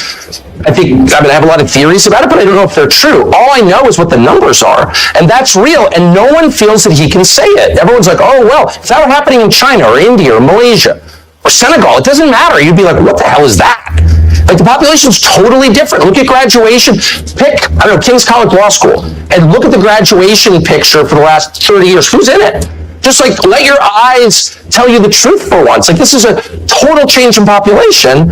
Is it better? Is it worse? Can't have that conversation. Who's pushing this? Does the population want it? The population clearly doesn't want it. There's no polling that's meaningful on the subject. I mean, there's no referendum on it. You don't get to decide. You've got no voice in it, other than you get to go to jail if you complain loudly enough about it. What is this? I think it's the biggest and darkest thing that has happened in the last 1,000 years, for sure. And I think it's leading somewhere really, really bad. It's not happening by accident, that's obvious, because it's only happening in white countries. I mean, I think that... Oh, shut up, white supremacist. In fact, I'm not a white supremacist. Well, I'm just noticing what the hell's going on. I think most people I've spoken to about this in the UK, most people have always viewed the UK to be a very tolerant, multicultural, cosmopolitan place to live. That's why so many people want to come here. And people have no problem with that. And it's been very successful for a long period of time. But it's multicultural? What does that mean? We have a lot of different people from different countries, different cultures, and it's always worked historically. So is Sharia law, in a multicultural country, is Sharia law... What does that mean? We have a lot of different people from different countries, different cultures, and it's always worked historically. So is Sharia law, in a multicultural country, is Sharia law every bit as valid as English common? No, people don't want Sharia law here. No. A lot of people do. Wait, hold on. I don't know what you mean. Multiculturalism itself is the lie designed to subvert a society. No, a society has a culture. You can argue about what it is or ought to be. It's not necessarily the same as race. It's connected to race, but it's not the same. People from different races can buy into your culture. That was kind of the beauty of the West. But a multicultural society is not sustainable. There's never been your society is one about culture will dominate. Hang on, surely the United States of America, given the very way it was created, is the epitome of a multicultural society. And my point I was going to make to it, it's absolutely not. No. It's a multiracial society. Yeah. Though it was not actually a multiracial society up until pretty recent. It's just like 90% white for most of its existence, but whatever. But you did have different peoples, you had different religions. That was all totally fine, but there was one culture, it's American culture. There's no such thing as a multicultural society. It's not sustainable. One culture will overwhelm the other. Again, it's not the same as race. It's not identical to race. It's connected, but it's not the same. But multiculturalism is by definition insane. No, it's never happened. It never will happen. One culture will predominate. It will impose its values on everybody else. I mean, the gay thing, which was not a thing 40 years ago, gay was a slur, all of a sudden becomes multicultural there. There's one culture, and it's required. And that's true in every society, because a culture is a commonly agreed upon set of values, which in their firmest form are called laws. But those values can evolve. It's true everywhere. But those values can evolve. They evolve, but there's only one set of them. If you're multicultural, there's one set. You don't have one God in every society. Sorry. Your country's values were established by the United States Constitution, and that's had, 26, 27 amendments? Right, so your own values, as determined by the founding fathers, they have evolved and been changed to accommodate changing times. This is There's no doubt. Look, I'm not even arguing against change. That's natural. It's natural that people's views evolve. So the culture changes. If you're rejecting the laws of nature, then you're doomed. But let me just say, no, of course, societies change. I get it. All I'm saying, I'm making a very discrete, specific point, which is multiculturalism as an idea is laughably stupid. It has never worked. We never had it anywhere, and it never will exist because it's contrary to human nature. One culture, one way of looking at things, one worldview will predominate, and it will punish all who deviate from it. That is the nature of societies. So if you're telling me it's determined by the founding fathers, they have evolved and been changed to accommodate changing times. There's no doubt. Look, I'm not even arguing against change. That's natural. It's natural that people's views evolve. So values can evolve. There's one culture, and it's required, and that's true in every society because a culture is a commonly agreed upon set of values which in their firmest form are called laws. But those values can evolve. This is true everywhere.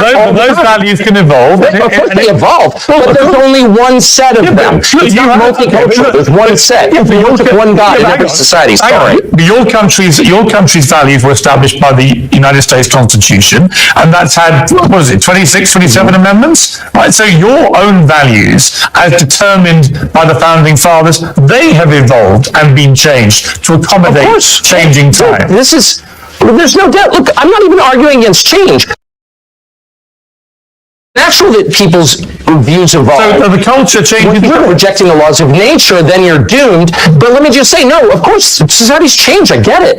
All I'm saying, I'm making a very discrete, specific point, which is multiculturalism as an idea is laughably stupid. It has never worked. We never had it anywhere, and it never will exist because it's contrary to human nature. One culture, one way of looking at things, one worldview will predominate, and it will punish all who deviate from it. That is the nature of societies.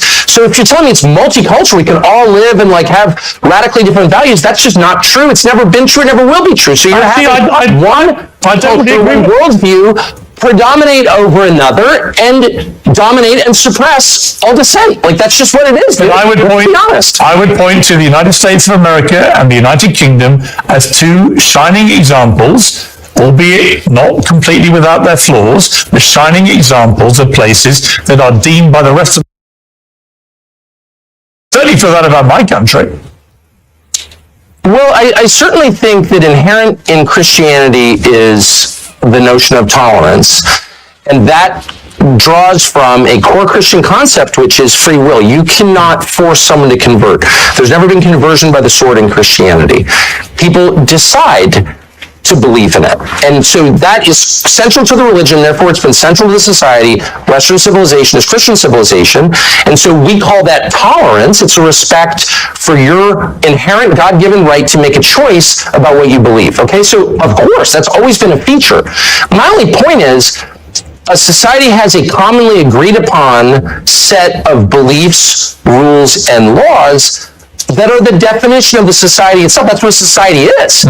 So you can't have competing. You can't have, gay world and Sharia world living co-equally in a society. That does not happen. It will never happen. So you have to pick one. Are we the Sharia society? Are we the party time gay rights society? Which one? And you can't face that reality, so you're just sort of snoozing along until the inevitable point where you're going to wake up and be like, my values have no bearing on what our society is anymore, because we've been invaded by other people with a totally different worldview, and they're now in charge. And that day is coming very soon for your country, and maybe it'll improve it. I don't think the UK could be a lot worse than it already is. It's this kind of disgusting, sad, self-hating, suicidal island that was once great. It kills me to see it as a half-English person, but that day is coming. It will change. You will either decide to be Western or Eastern. That's a choice that we're all going to face. I don't want to face that choice, but it's being foisted upon us by the architect. That's a choice that we're all going to face. Suicidal island that was once great. It kills me to see it as a half-English. that day is coming. It will change. You will either decide to be Western or Eastern. That's a choice that we're all going to face. I don't want to face that choice, but it's being foisted upon us by the architects of mass migration. Sorry. I would question your characterization of my country as a sad, disgusting, suicidal nation. I feel none of those things. I feel very happy to be in the United Kingdom, and I feel that there are lots of very happy. Our system, the Western system, which is very distinct from the Eastern system, very distinct, and it's distinct on this one precise point, we believe, and have always believed since this country was founded, since your country became, not a pure monarchy, but even when it was a pure monarchy, the belief in the West, because of Christianity, was the worst thing you can do is punish the innocent. That's the worst thing you can do. That's worse than not punishing the guilty. And we often said that to each other. We no longer say that because there is a pretty concerted effort to blur the meaning of these terms. But I'm not going to be deterred from defining words precisely. Terror is murdering people, killing people, punishing people who committed no crime. Period. So when the Israeli government says it has repeatedly that even though over 20,000 completely innocent children are believed to have died in their response to what Hamas did on October the 7th at the hands of the IDF, there are many on the pro-Palestinian side who say that Israel is behaving like terrorists too in the way that they have gone about conducting this war. Would you go as far as to say that?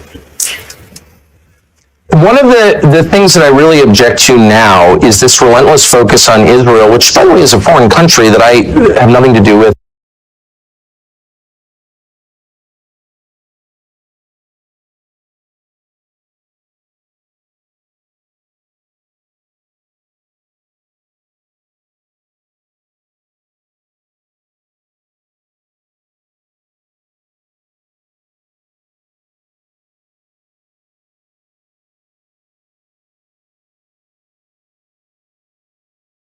We've done this before.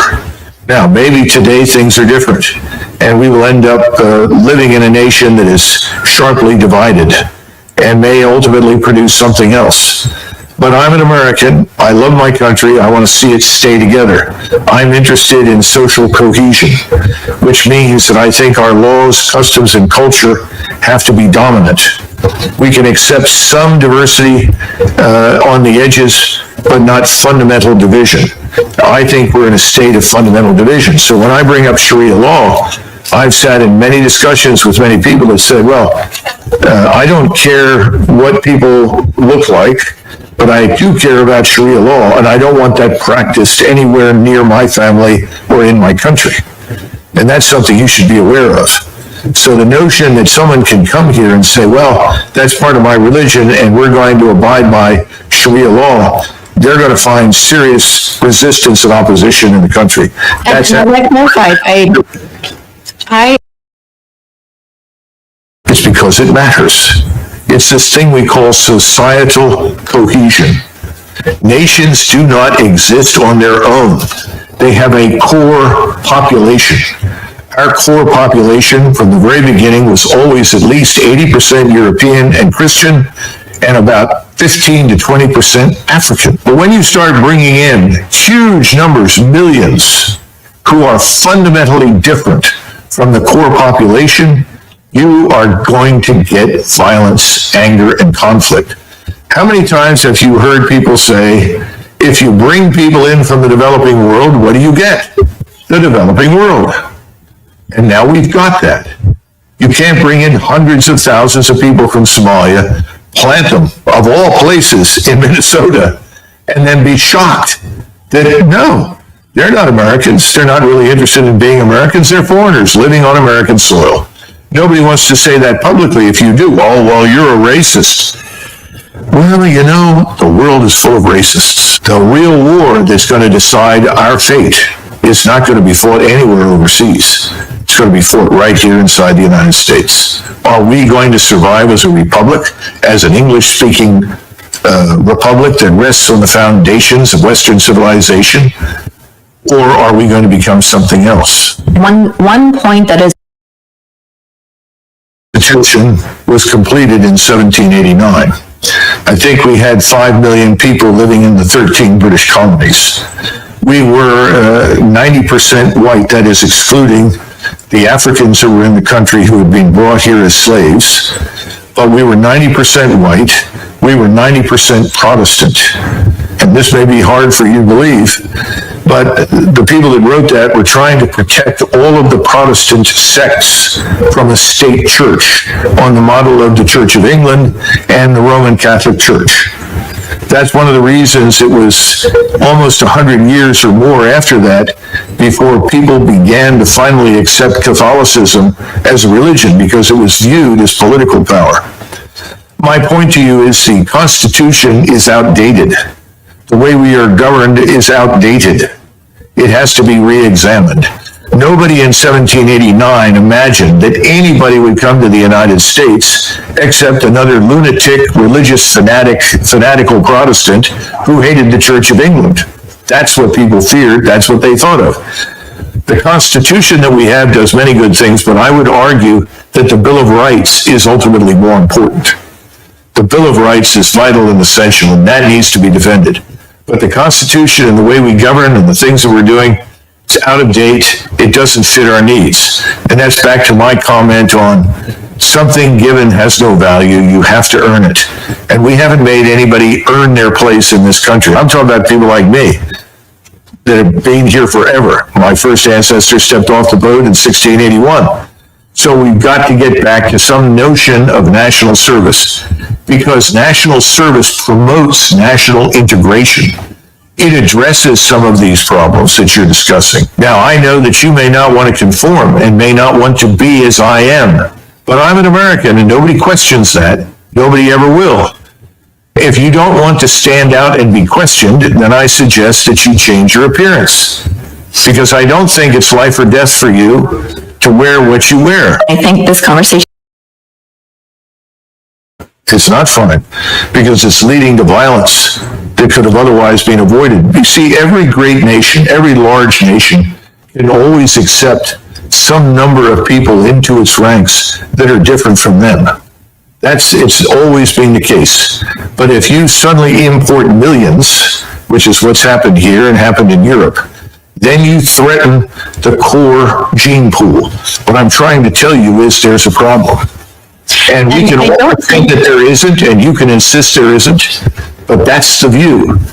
And I think it's incumbent upon all of us to address it truthfully and openly. Stop pretending it's not a problem. It's a problem. I mean, what's also a problem is white supremacy, and that's. No, because you're saying you're different, you're going to remain different, and you don't think that if that's not compatible with being an American, then the hell with it. That's what you're going to do. Well, then what do you make then of, white American people who convert, let's say, to Islam and choose to cover? Are they not American anymore? Listen, if they want to do that, that's obviously their business. I don't know how many are out there that do that. I think again, it's ill-advised. I think you have to hold the society together. There has to be an agreement on certain things, customs, culture, way of life. And unfortunately, if you're going to practice rigidly a brand of Islam that demands certain things, and this is why I asked right off the bat, do you support Sharia law? I'm a Muslim. What being a Muslim means is I follow the guidelines of my religion, which is a peaceful. Does your religion dictate to you Sharia law? My religion dictates to me to be a good human being, to be good to my neighbors,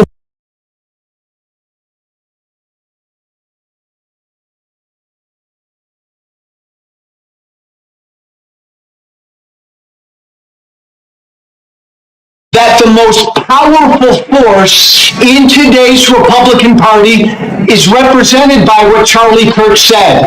It is this drive to make America a white Christian nation. I got to tell you, this is what they say privately. This is not what they say publicly. This is what Charlie Kirk said publicly. And Joe, again, one of the reasons I wanted to have you on, because You know these people very, very well. You said it yourself. You were one of the strongest voices. You were one of the folks who understood the incendiary language when you were in Congress, when you had your radio show, and how people loved when you did it. And then when you chose to apologize for that and turn away from it, oh my God, they literally have just tried to destroy you because of that. Yeah, again, you know the deal, Roland, right? I came out publicly against Trump 7 years.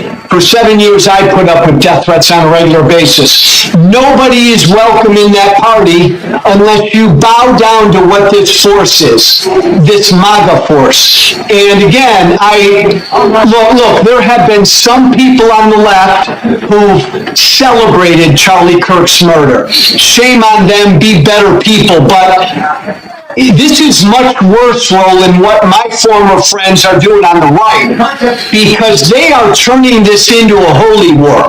When you say we declare war on the left because of what some 22-year-old young guy did in Utah, and then you declare war on the whole left, that's a lot worse than celebrating Charlie Kirk's murder, because that's dishonest, but that's also inciting hate and violence. And Roland, look, Trump's an idiot. So yeah, Trump says the left, the problem in the country is the left. J.D. Vance is not an idiot. What did J.D. Vance say today, right? He was subbing for Charlie Kirk on his radio show, and he spent the entire show going after the left, going after them, they, them. Man, Democrats need to wake up, Roland. This is a really serious deal by my former colleagues. The stuff that I hear privately from them right now, Roland, for the last 5 days, I mean, they want to go to war. This is a holy war.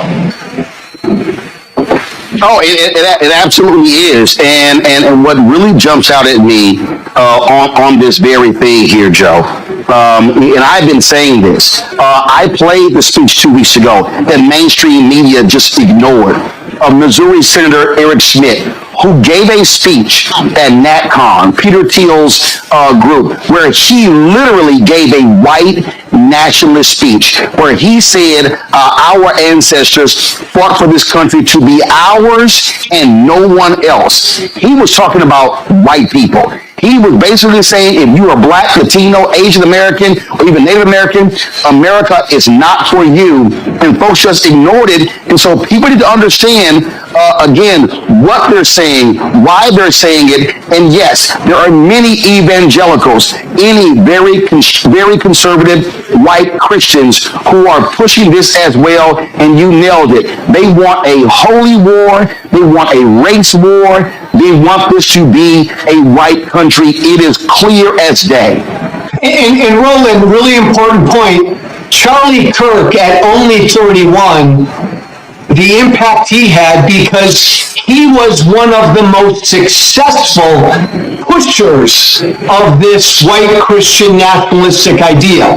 And so I think that's why all of his defenders are out there so strenuously denying he said anything divisive, because they know if you really go through Charlie Kirk's public record, everything he said about people of color and Black women and Muslims and gays and transgenders, if people took the time to go through all of that, and that was put out for average people to see, they'd be blown away by it. That's why his defenders are like supercharged right now. They don't want that record to be seen. Today, you mentioned, and I mentioned as well, Vice President J.D. Vance sitting to do his show. And listen to this man just blatantly lie, Joe. Play it. I read a story in The Nation magazine about my dear friend Charlie Kirk. Now, The Nation isn't a fringe blog. It's a well-funded, well-respected magazine whose publishing history goes back to the American Civil War. George Soros' Open Society Foundation funds this magazine, as does the Ford Foundation and many other wealthy titans of the American progressive movement. The writer accuses Charlie of saying, and I quote, "Black women do not have brain processing power to be taken seriously." But if you go and watch the clip, the very clip she links to, you realize he never said anything like that. He never uttered those words. He made an argument against affirmative action as a policy. He criticized a specific Supreme Court justice as an individual. He never said anything about black women as a group. He made an argument for judging people of all races and backgrounds by their own individual merits. Bullshit. Okay, Joe, this is actually what he said. No, Roland, that's utter bullshit. In fact, you know, if we would have said 3 weeks ago, Blake, if we would have said that Joy Reid and Michelle Obama and Sheila Jackson Lee and Ketanji Brown Jackson were affirmative action picks, we would have been called racist. But now they're coming out and they're saying it for us. They're coming out and they're saying, I'm only here because of affirmative action. Yeah, we know. You do not have the brain processing power to otherwise be taken really seriously. You had to go steal a white person's slot to go be taken somewhat seriously. Play cut 52. But I rise today as a clear recipient of affirmative action, and particularly in higher education. I may have been admitted on affirmative action, both in terms of being a woman and a woman of color. All right, Joe, he literally said it. Not only that, Vance lied. Soros does not fund the nation. So he sat there and flat out lied. And Roland, remind me, what's J.D. Vance's job? He's the vice president, and yet he had time today to do a radio show for a former right-wing podcaster. I mean, look what they're not even, Roland, they're not even subtle about it, what this White House is doing. They believe, man, the path to victory is fear, hate, and division. And that's what they're putting out there. That was Charlie Kirk literally going after 4 accomplished black women by saying they didn't have the brain power to get where they got. This is what he believed. And this is what MAGA believes. And that, again, Roland, broken record, that's why Charlie Kirk was so damn successful. Why he had such a big audience. Yeah, and not only that, you take Nick Fuentes, who's to the right of Charlie Kirk. The night of or the day after Kirk was shot and killed, Fuentes had 200,000 people watching him live. And so what you have this fervor. And so when I listen to Trump and Vance and all these people talk about, how the left, they're indoctrinating. No, and you know this very well, the indoctrination. We've had people who formerly with Turning Point USA put out videos talking about how it was really this cult-like figure, this messianic figure that they sort of set Kirk up as, and how they want them to follow that. And so that's what's going on here. These people are not trying to have open dialogue. And not only that, Joe, you take Trump, okay? Trump was very clear in saying he was not going to call Governor Tim Walz after those 4 folks were shot in Minnesota. 2 were killed, including former Speaker of the House and her husband. Now today he's saying, he never even heard of Melissa Hortman, and if the governor had asked him, he would have, of course, lowered the flags to have staff. I'm sorry, he's also lying. He knew about her. He knew about the shooting, but he was so arrogant that he said, 2 Democrats, a Democrat Speaker of the House, shot and killed. Yeah, I don't care, but lower the flags to have staff with Charlie Kirk. Flies body on Air Force 2. Do a memorial service at the Community Center. Do another one at the Arizona Cardinals Stadium. Give him the Medal of Freedom. And I'm telling you, they're going to give him a state funeral. That's what you're seeing right now And then you got Peter Hegseth going after members of the military who said anything negative in the aftermath of his death. You've got Kirk supporters creating a database of people of every social media post, and then even Van saying in the podcast, you call their employer. So the so-called free speech people all of a sudden are saying, if you say anything negative about Charlie Kirk after what took place last week, we're going to come after you, come after your job. Oh, I thought they hated cancel culture, Joe. Yeah. Roland, I remember back in my right-wing radio days, I would come on every day, and there was always some story about some leftist group on a college campus that couldn't handle speech that made them uncomfortable to say. Roland, this is scary, and you and I are old enough, man, to remember huge figures in American history who were gunned down, struck down, military leaders, civil rights leaders. We are treating this 31-year-old podcaster, MAGA influencer, like he's Jesus Christ. So I come from the right. Why are my old colleagues and friends on the right doing this, Roland? Because the right wants a religious war. Let's just call it. They want a civil war. They want a holy war. That's why they're putting him up to be some Jesus-like martyr. Absolutely. I mean, Glenn Beck literally came out and said he was a civil rights leader. Oh my God, stop it. Stop it.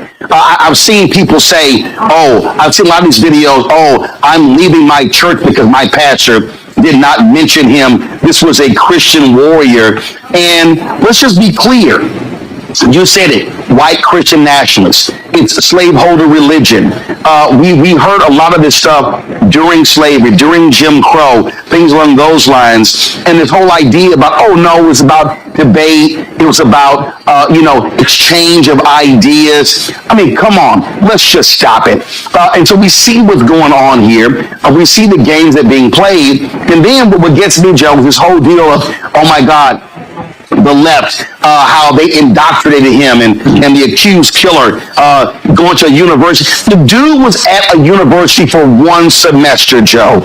You're trying to tell me that one semester at a mostly white institution in Mormon, Utah, which is not a liberal bastion, somehow just radicalize him? I mean, it really is showing folks the hand they're trying to play. Yeah, and I think even on top of that, Roland, I think it was like some technical school. So it wasn't some crazy liberal arts school for a semester. Look, cut through all the BS. The Speaker of the House, Mike Johnson, has publicly said that America should be a white Christian country. This is what animates my former party. Roland, you know me, right? Tea Party Hellraiser. I don't come from the left. I left the Republican Party when the Republican Party became MAGA. And my fellow Democrats and folks on the left need to understand, now these people are on the right. Now this is MAGA. MAGA now are the snowflakes. MAGA, Roland, they now need their safe spaces. It's funny, but it's not funny. And you're right about J.D. Vance, man. He just flat out lied. I mean, the last 30-year history of political violence in this country, the vast majority of it is right-wing. It always has been. And they put out this lie that it's only on the left. It's not even, Roland, a both sides problem between the left and the right. There is political violence on the left, but the vast majority is on the right, and they know that, and they're lying because they're trying to inflame their base. And Roland, I hear from their base every day, and let me tell you something, they are inflamed. I mean, they are ready to march and grab their you-know-what. This is a scary time. It is, and folks need to understand what is certainly at stake. Joe Walsh, I appreciate you joining us on the show.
history of the cross, known by their works. What's the history of the cross? Behind the history of the cross: murder, rape, destruction, deception, enslavement, burning, terrorizing. To maintain a slavery system, you must terrorize the people 24/7. They terrorize people from Africa and America for 400 years. Constant terror, 24/7, rape, murder. In the name of Jesus. This is Christians, not Buddhists, not Hindus.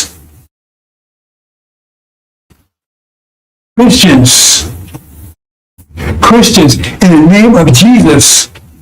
They said Jesus cursed black people.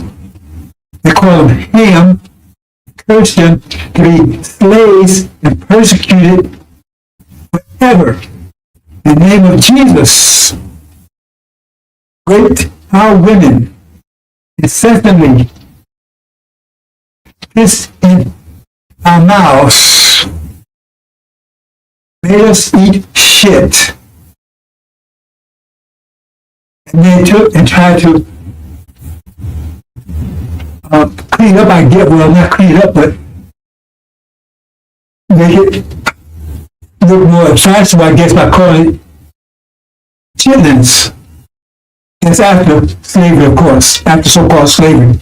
Because what they do was not slavery. Look up slavery. Look up slavery. It does include murder, rape, terror. This is a Holocaust. And then now they try to downplay it. Oh, that was 40 years ago. No, it wasn't 40 years ago. I don't think it was a million years ago. It was 20 years ago. It lasted for 400 years. As they're doing today.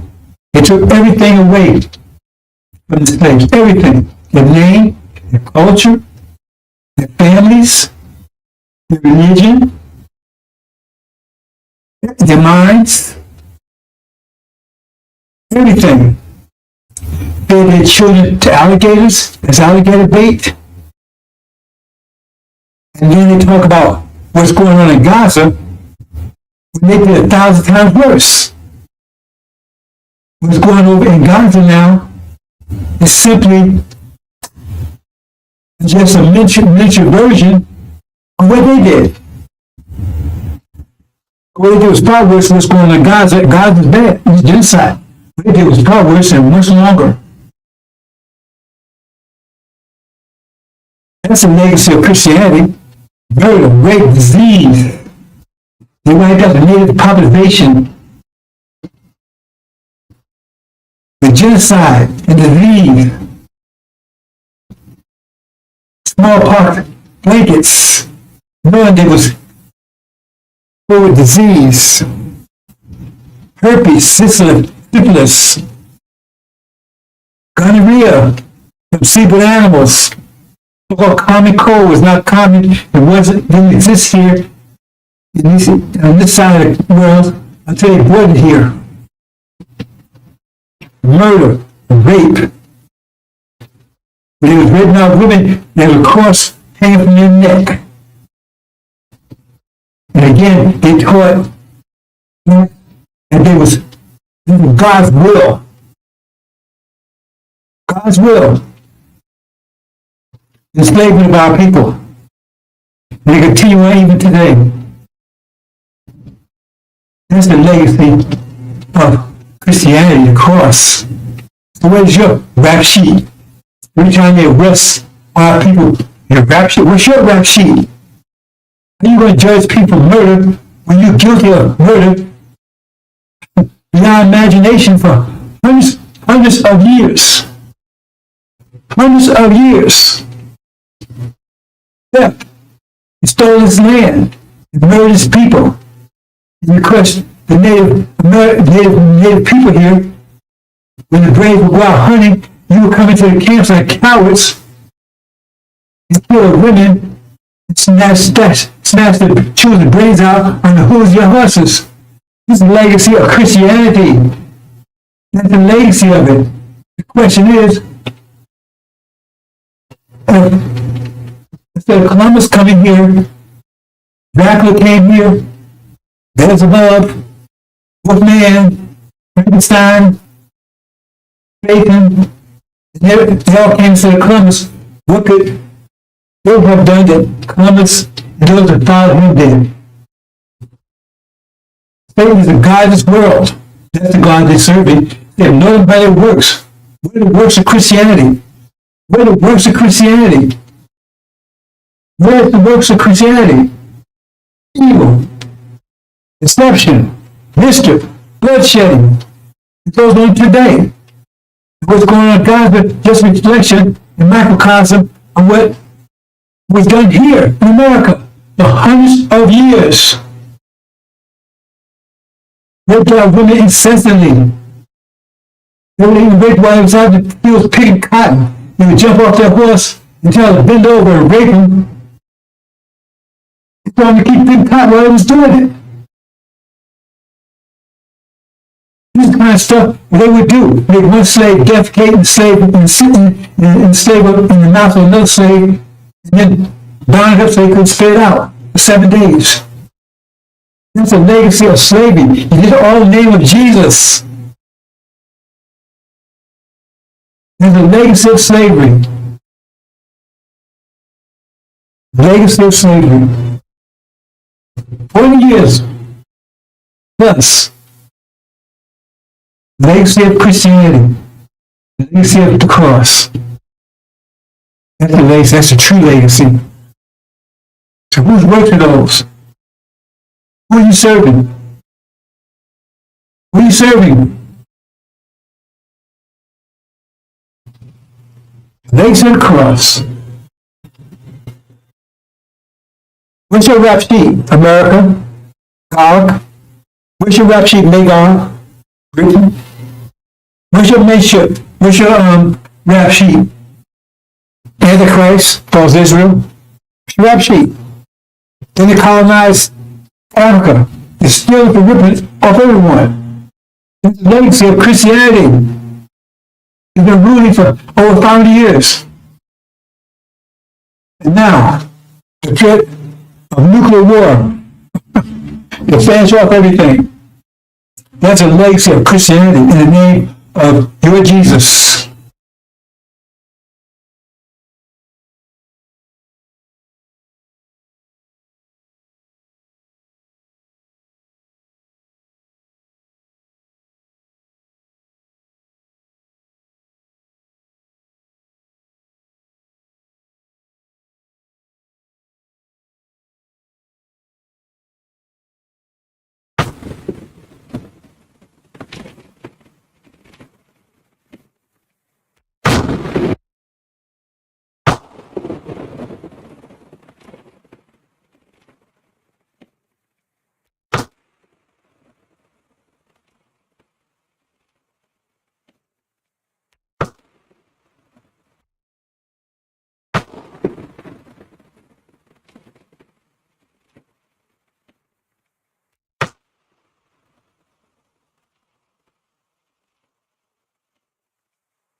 how's we gonna make it?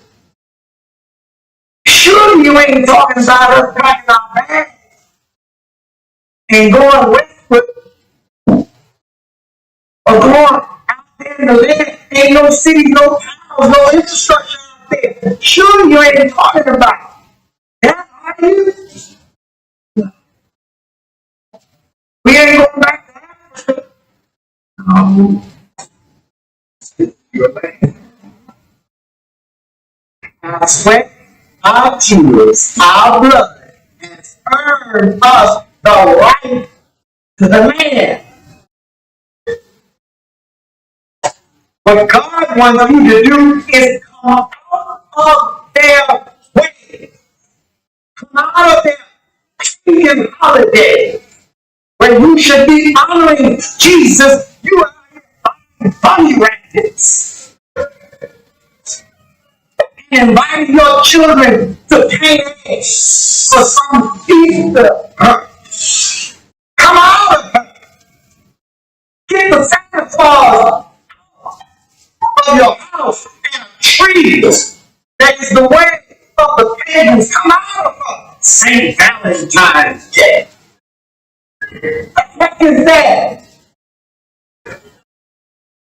Excuse me. Of a name, come out of a religion, come out of a culture, come out of a way of life, come out of an educational system.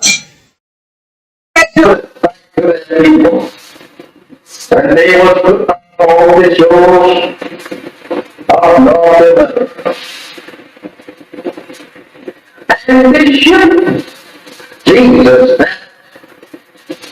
the homes.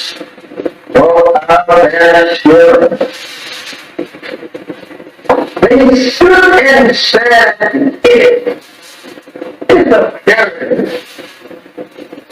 And the old wisdom. Alright. Wanted to return.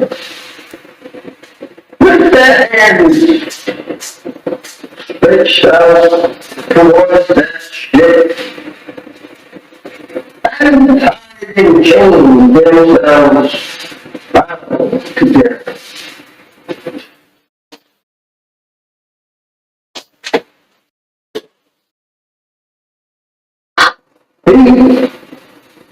And when they were put off on this miserable shows, they took them, scattered that ship that brought them to our strange land, and these strange people who could not speak either one's language. Now they have to live in a strange country, and strange people who have proven to them every mile from their native land that they love. Going to be West Indians that they ever lived with. They were going to be the people that were destroyed. They soon discovered that all this ship that they were being brought here. I don't know how we should say anything in the name of Jesus of good for us. When this ship was named Jesus, this is how that we have always been deceived by the white man. Trying to use Jesus, the name Jesus, to our a mental sleep, thinking that we all are waiting. This is church.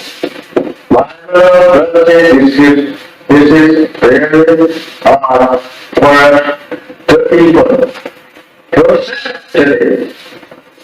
Imagine our parents standing in front to return to that native land and people and beauty yesterday. Trying to save the very minute that brought in subjection to that will. You know, turning away from your ordinary life and turning it back towards our Christmas house and our home. And it who have destroyed us and seeks to destroy us. How do you feel? How do you feel? Not wanting to return to it. It's trying to make love with the very people that destroyed you in your past. Do you feel? Actions. And even today, there are people that shooting you down throughout the country. There's no justice here for you and me. Why did nothing? Why can be separated and be returned to the Lord? I think that push. They go where your parents on the eastern shore of North crying and praying to God to be returned to that arm 400 years ago.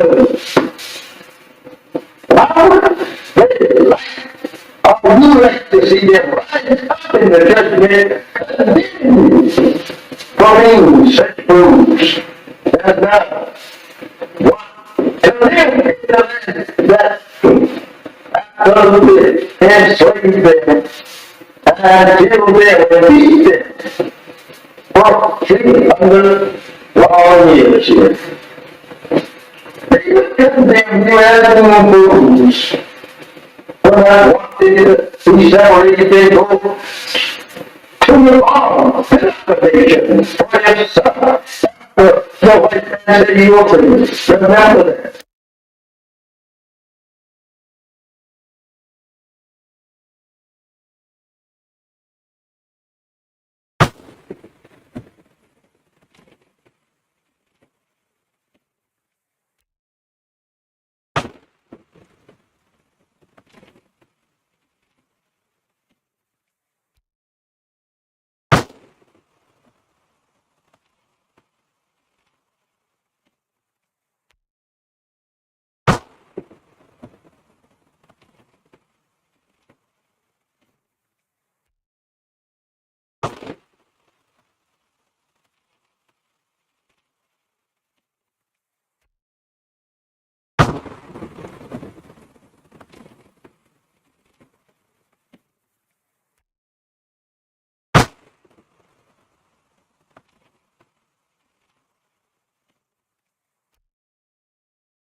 else we gonna make it? Sure, you ain't talking about us packing our bags and going westward or going out there in the land. Ain't no cities, no towns, no infrastructure out there. Sure, you ain't talking about it. No. We ain't going back to Africa. No. This is your land. Our sweat, our tears, our blood has earned us the right to the land. What God wants you to do is come out of their way. Come out of their pagan holidays where you should be honoring Jesus. You are buying bunny rabbits and inviting your children to pay eggs for some Easter. Come out of it.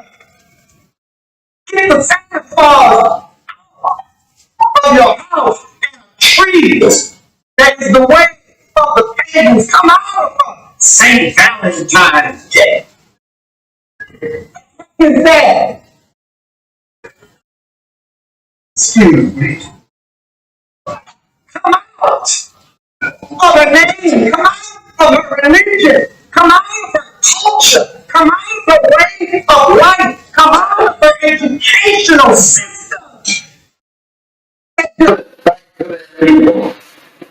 When they were put on all the shores of North America. And they should. Jesus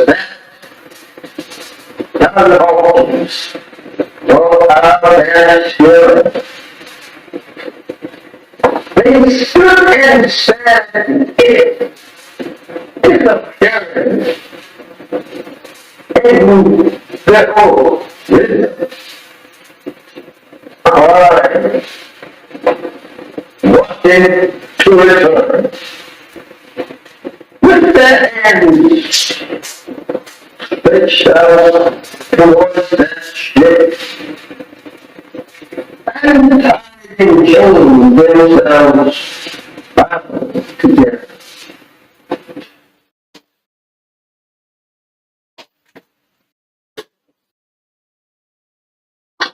These, and when they were put off on this memorable shows, they stood there staring at that ship that brought them to a strange land and these strange people who could not speak either one's language.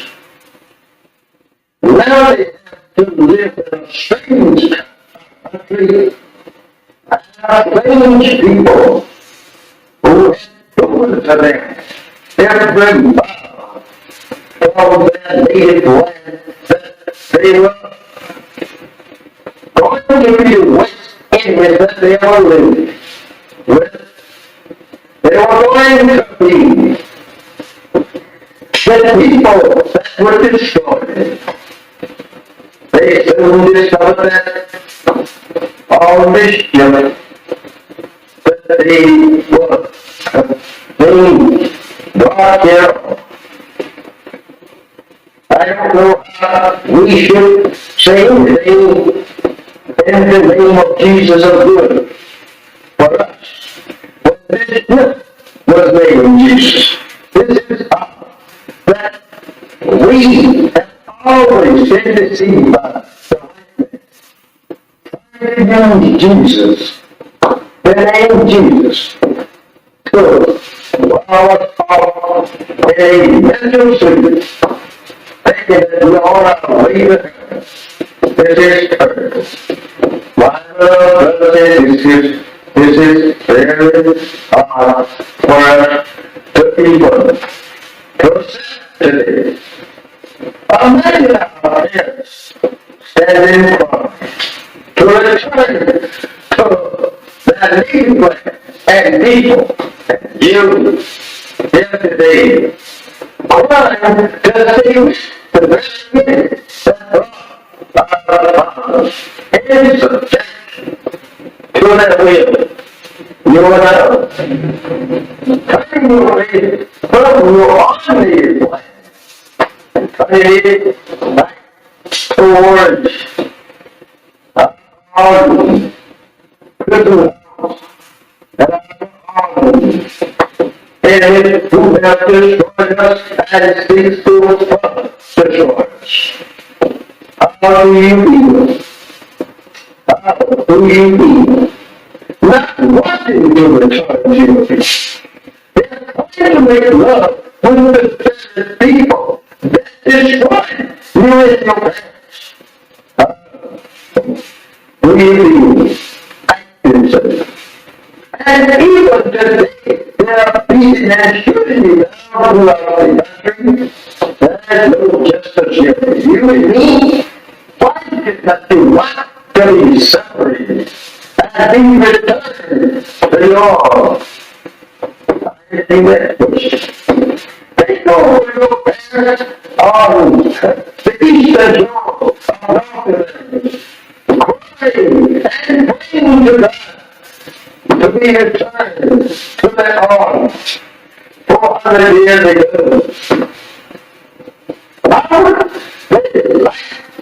Or you like to see them rise up in the judgment, condemned for being such fools.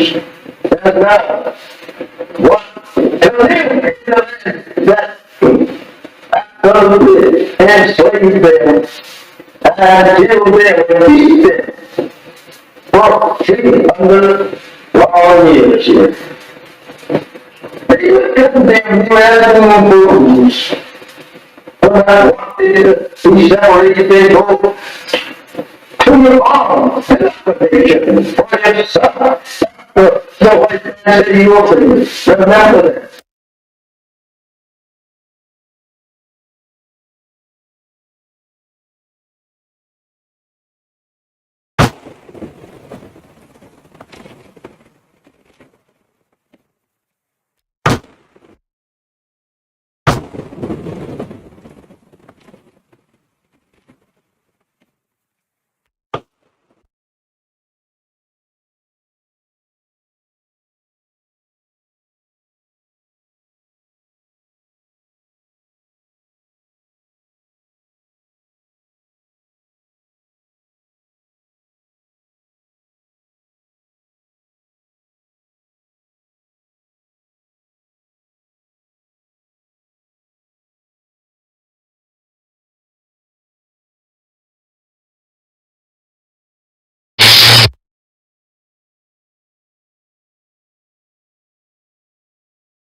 Assalamu alaikum, sisters and brothers. Someone Rahim here. Fashion of Covenant. Okay, brothers, this has been a year now. And found him home after 40 years in Arabia. I'm reporting to you from Arabia. Found him home after 40 years. So it's been a year now. There was an agreement made for slave master. Said, their choice. Stay here or leave. Right? So we chose our inheritance.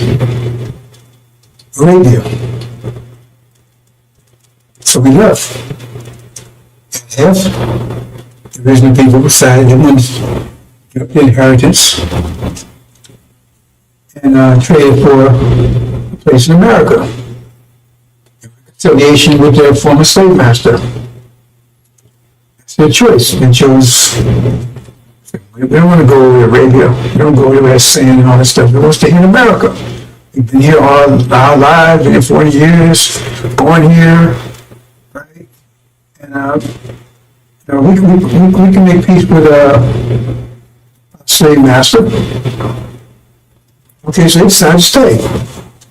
And so after a year, right, we get reports of how things are going over there. And it's not that sounds too good. How things are going over in America with their reparations. Because they was given 6 states, I believe.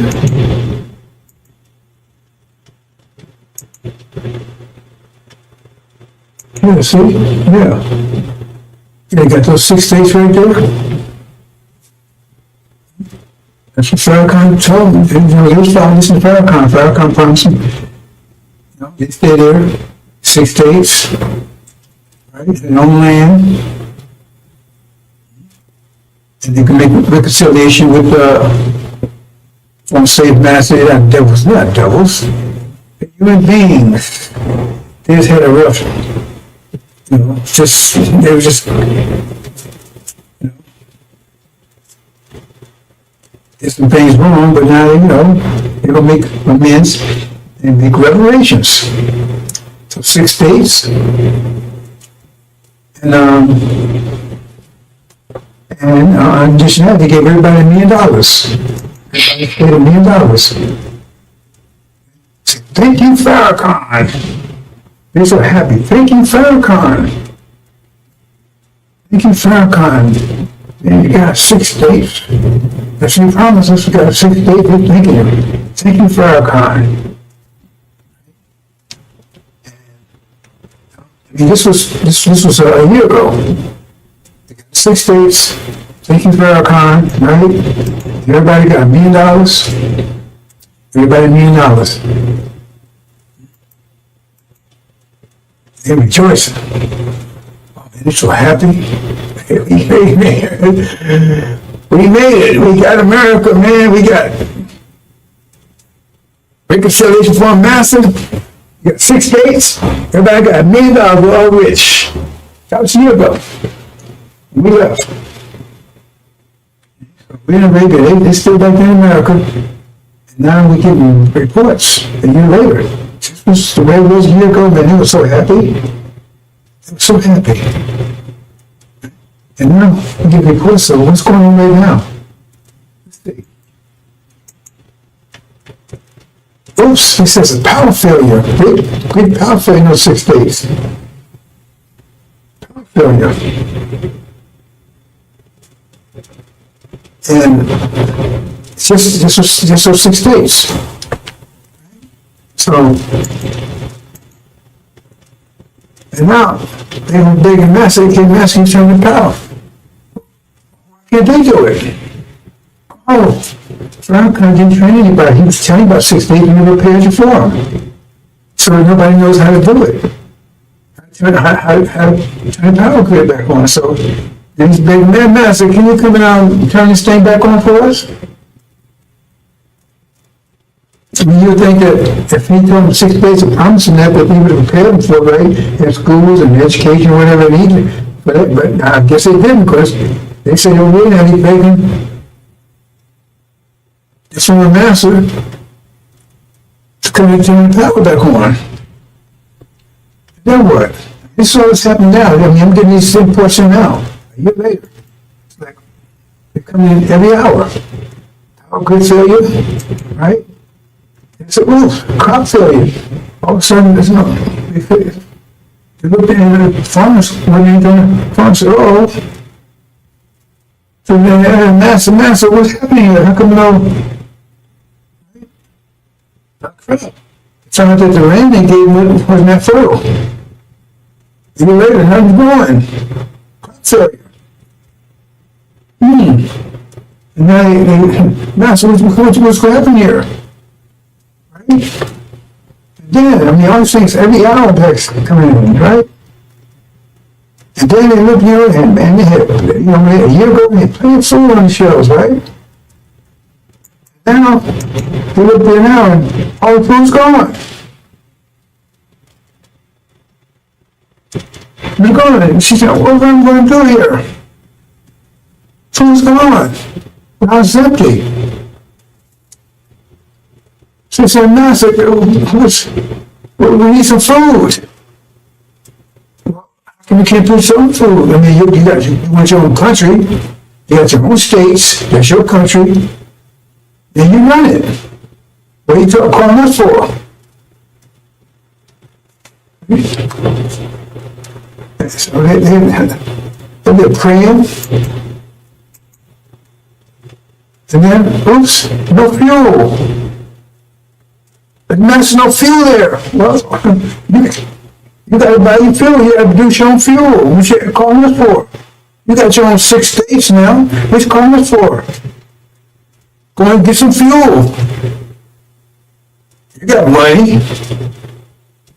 Right? You got your own states. So you got to get your own. What you calling us for?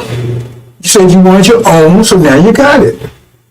You got your reparations, so we don't owe you anything anymore. We don't owe you anything anymore, so what you calling us for? We don't owe you anything. You said you agreed to 6 states and $1 million per person.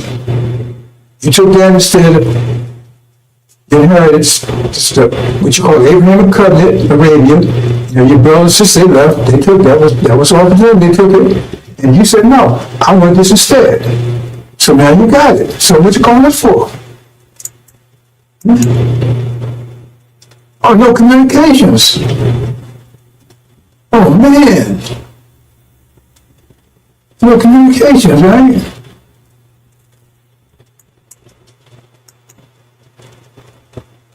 No medical facilities. So what's going on? And I said, wait a minute, hold on here. What's you calling us for? That's yours. You got to handle that stuff. You want us to handle it for you? You want independence, now you have it.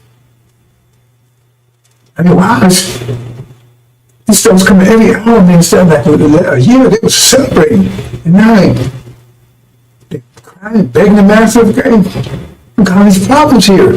So wait a minute, that's your supposed to come about your problems. You have to work those out. No transportation, I mean, no planes or nowhere. I fly the planes and drive trucks and boats and stuff, and you go and get this stuff. What you done that for? You wanted this, you got it. So go ahead and get to train your own pilots, build your own planes, build your own boats, and right? You see what I'm saying? Transportation, build your own trucks. What you coming for? Well, Master, you said you wanted 6 states, you got it. You want $1 million per person. That was the reparations. So now if you didn't pay people to take care of this, how's that our problem? You're independent now. You're really free now. Oops, no fuel, the gas station's empty. I can't drive, eh? No gas. Yes, wow. All this stuff happened like for a year. Everything was great, and all of a sudden everything ran out. So guess what happened? Everything was good when they got it, and it ran out. They had to replace it, pay the fuel, get the farms going. So they was left with that stuff. the factory was full, house full, and you have to they thought that was just going, I guess they thought it was just going to be there, just by itself. They prepared for it. See? And they ain't trained any engineers and scientists and architects and stuff. They didn't train anybody. So Farrakhan, he told you he don't get this for you, but he don't pay you for it. He didn't get anybody to handle this stuff. So what was that all about? So when he asked the master, hey, don't call on me. You was here, you had it when you was here with me. You said you want independence, you want to have reparations, so you gave it to you. Well, calling your brothers over there, they left, they handled their own business. You said you want to stay here. Right? Don't have any professionals or technicians, scientists, doctors, none of that. See? That's what, because if you want to set reparation, you should be paying for that, right? So if he was telling you about reparation, you should be paying for it. If he said God said that's where he's going to get you, so God told him he's going to get that for you, then he should, like when God told Noah there was a flood coming, told him to build an ark, he started building an ark. And so you should start preparing for the 6 states, and the reparations, apparently you didn't. So now, it tells you, look, hold it. We want total separation. Look, we don't want you to call us no more. We don't want you to call us no more. Because you're wearing us. You run your own country. You got your own land. Right? You got money, $1 million, all this stuff, right? So now we got to protect your money and everything too. No, you have to create your own money. You have to do all these things, your own wealth, not ours.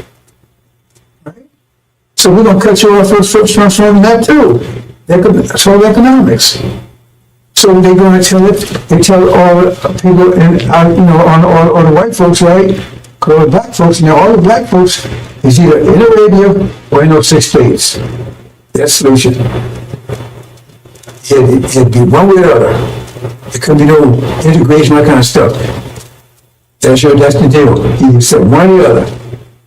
So all the black folks are here, ain't no integration, that kind of stuff. Right? Was it one or the other? So they're there. So they said, okay, right? So they just said, we want to take our money because we don't know what y'all do over there. You have your own money, you have your own wealth. So they do this. They tell all the white folks, say, protect your money. Right? Transfer your money into gold. All your dollars into gold. Now remember, they gave everybody $1 million apiece. So everybody got $1 million apiece, right? They transfer it to gold. And then what happens is that what they do is they start just printing money. Which is not printing money. You understand what that means? It's inflation. Because if you got $1 million of gold, a million ounces of gold, say $1 million ounces of gold, understand this, and you got 1 million certificates, then you say each certificate is worth 1 ounce. If you got 1 million ounce, each certificate is worth 1 ounce. Understand that? If you got 1 million ounces of gold, and you got 1 million certificates, each one of those certificates is worth 1 million. If you want to say trade with the certificates, each one of the certificates is worth 1 ounce of gold. But if you take and print, say you got 1 million ounces of gold, and you got 1 million certificates. Each one, but say you print twice as many certificates, you got 2 million. Well, then each certificate is only worth 50 cents now. But you got to connect that to the gold. When you print 4 times, then each one is worth a quarter. So the more you print, the less they worth, because those certificates have to equal what the gold is. See, so the more you print money, the less, right? The less they're worth. So if you print twice as much money, right, then less gold. You understand? So $1 is worth 1 ounce of gold. That's right. Then if you print double that amount of dollars, then each one's worth half an ounce. You understand? That's printing money without increasing their wealth does. That's inflation. So what happens is, they keep printing. They get down to where $100 is worth a penny. See, that doesn't affect their people. They try to protect their money because they transfer their money to gold. So gold still has its value. It's just the dollars don't. Still got the same amount of gold. But the dollars, they get down to a penny. So you can't buy it. You get $1 million, now $1 million worth of $5. That's all it's worth. Make $1. Probably worth anything. Otherwise, budget, hey, that's our money. You gotta have your money, you gotta control your wealth. You can't keep coming at us what you're doing. And you think they will do that? You've been a gossip lately? You see what happened to the trees they made, the so-called natives kept telling me at fault time because they kept making trees where then they broke the trees. They took their land and genocide everything else. But no, they wouldn't do that to you. See? Because now you have, your money's worth for nothing. They haven't lost anything. Because once that money's worthless, it's no good, right? Then you bury it up, it's all it was, it's worth nothing. People still got gold, and even if they take it, hold on, the money hope to increase again, they just use another certificate, use another form of money. So it's still worth nothing. The $1 million you had, you was unhappy with now, it's probably worth maybe $1. So you can't buy anything $1. Plus the economy's crap because everything is failing, and you don't know how to repair it. You don't have to communications. You don't have to do any of this stuff. You're an engineer, but how should I do anything? Because it's our company. Right? He didn't know how to prepare you. He told you to give 6 days. He told you this many. Right? Now you're broke. The economy's gone. There's no food, no electricity, no power, anything. It's not their fault. They gave you what you asked for. You still have to inherit for that. And then they closed the border. Because you're going to try to get back into America now. We want to come back in, Master. No, we don't want you back in here. We sorry, we want to come in. No. As you chose, you stay there. They closed the border so you can't get back in here. You get back in there into what you call your land now. Swaziland or something? Farrakhan. They call it Farrakhan. Farrakhan. You met the Farrakhan. Right? So they close the borders, you can't. Because now you're hungry and everything else, your money's worthless. Oh God, I come back, Master, I come back work for you, I work for Popeye, I do anything you want. No, either they were in Arabia or they in that land. There are no blacks in America any place, just in that land, and those that you 6 days. And then you're starving, you ain't got no money's worthless, nothing works, and they close the border. And then you see Master on the phone, he told the guy, you get paid to help you. He finally got rid of niggas. Finally got rid of them. Finally got rid of them. So he seen on the phone, yeah, it worked. We saw them in Revelation, we saw them that said used car. They turned the miles back and everything else, and they bought it. They could have had a BMW, they could have had a Lamborghini, they sold it for a BMW. It looked good, damn thing didn't work. Now, it's starving. Living in tents.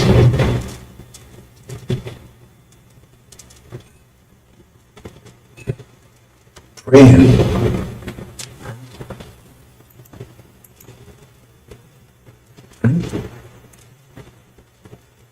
So what? What we gonna do, Farrakhan? What we gonna do, Farrakhan? You told us to take reparations, so we did, but they gave us everything we asked for. What we gonna do, Farrakhan? What we gonna do? Pray, pray, pray, pray. That's his answer. Pray, pray, pray.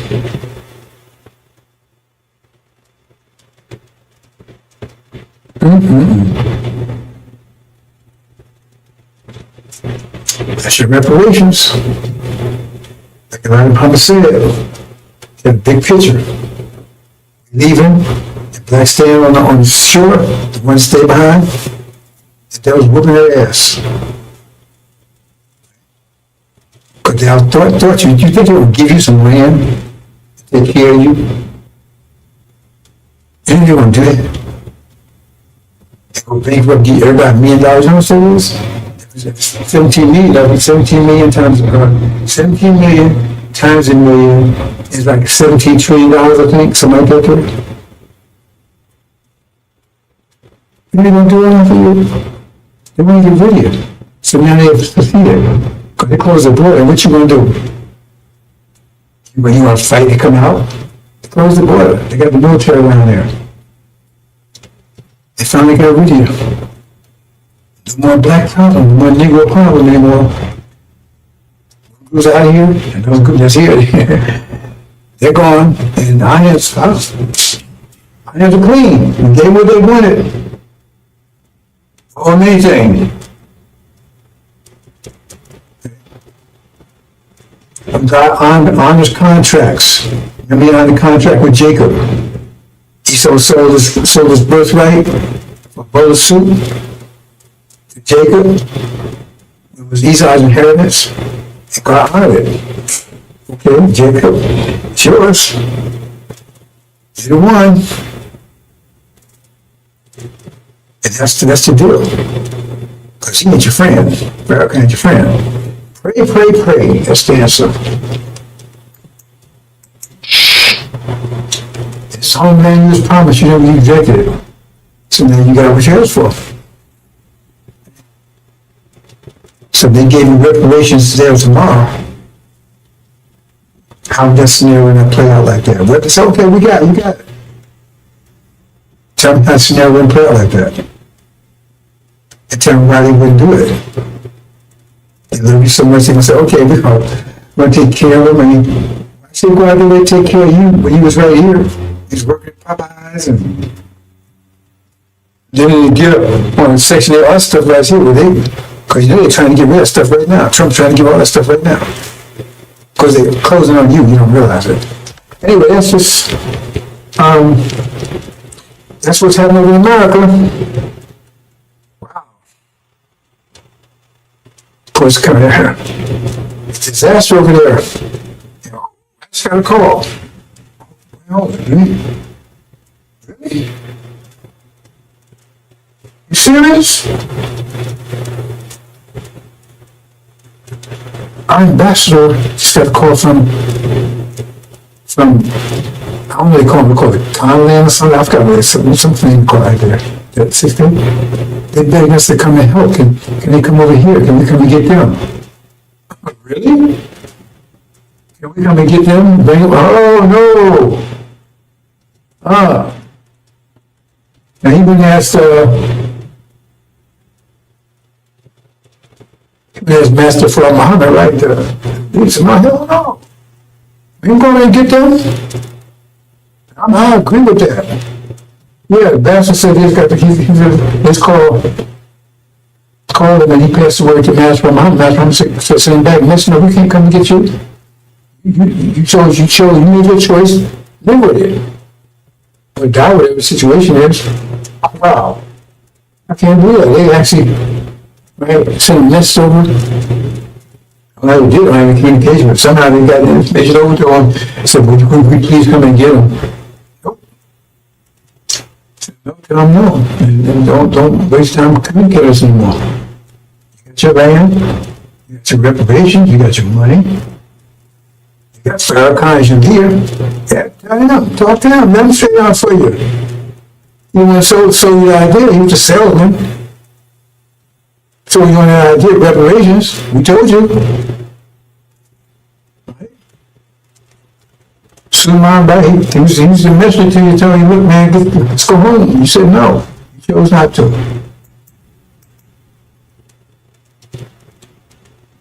Okay, Okay, well, since that's a side story. Guess that's it, is that it? Well, they might get more reports.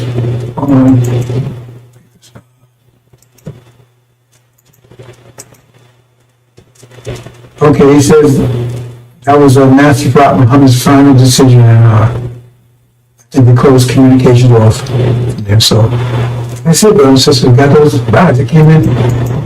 All that came in today. I mean, I came in fast. After a whole year. Total collapse. They're begging it. Somebody help me. We can't do it. They're master help here. We won't do it. That's not what we do.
Update, brothers and sisters, got another late report in. They said, well, if you won't come and get us food, we please send some food. They begged them, please send some food. That's what I'm saying, I'm going to send them a damn thing, nothing, zero. I said, please just send some food. This guy that in. He says, can you come and get it? Please send some food. He says, no. Refuse. That's a report. I just got the information from the ambassador. He said that he's ready to meet. He says, no. He said, please, just please send us some food. He said, no. Go no way. You made your choice. Case closed. Just got that in, bro. It's just, that's not like him.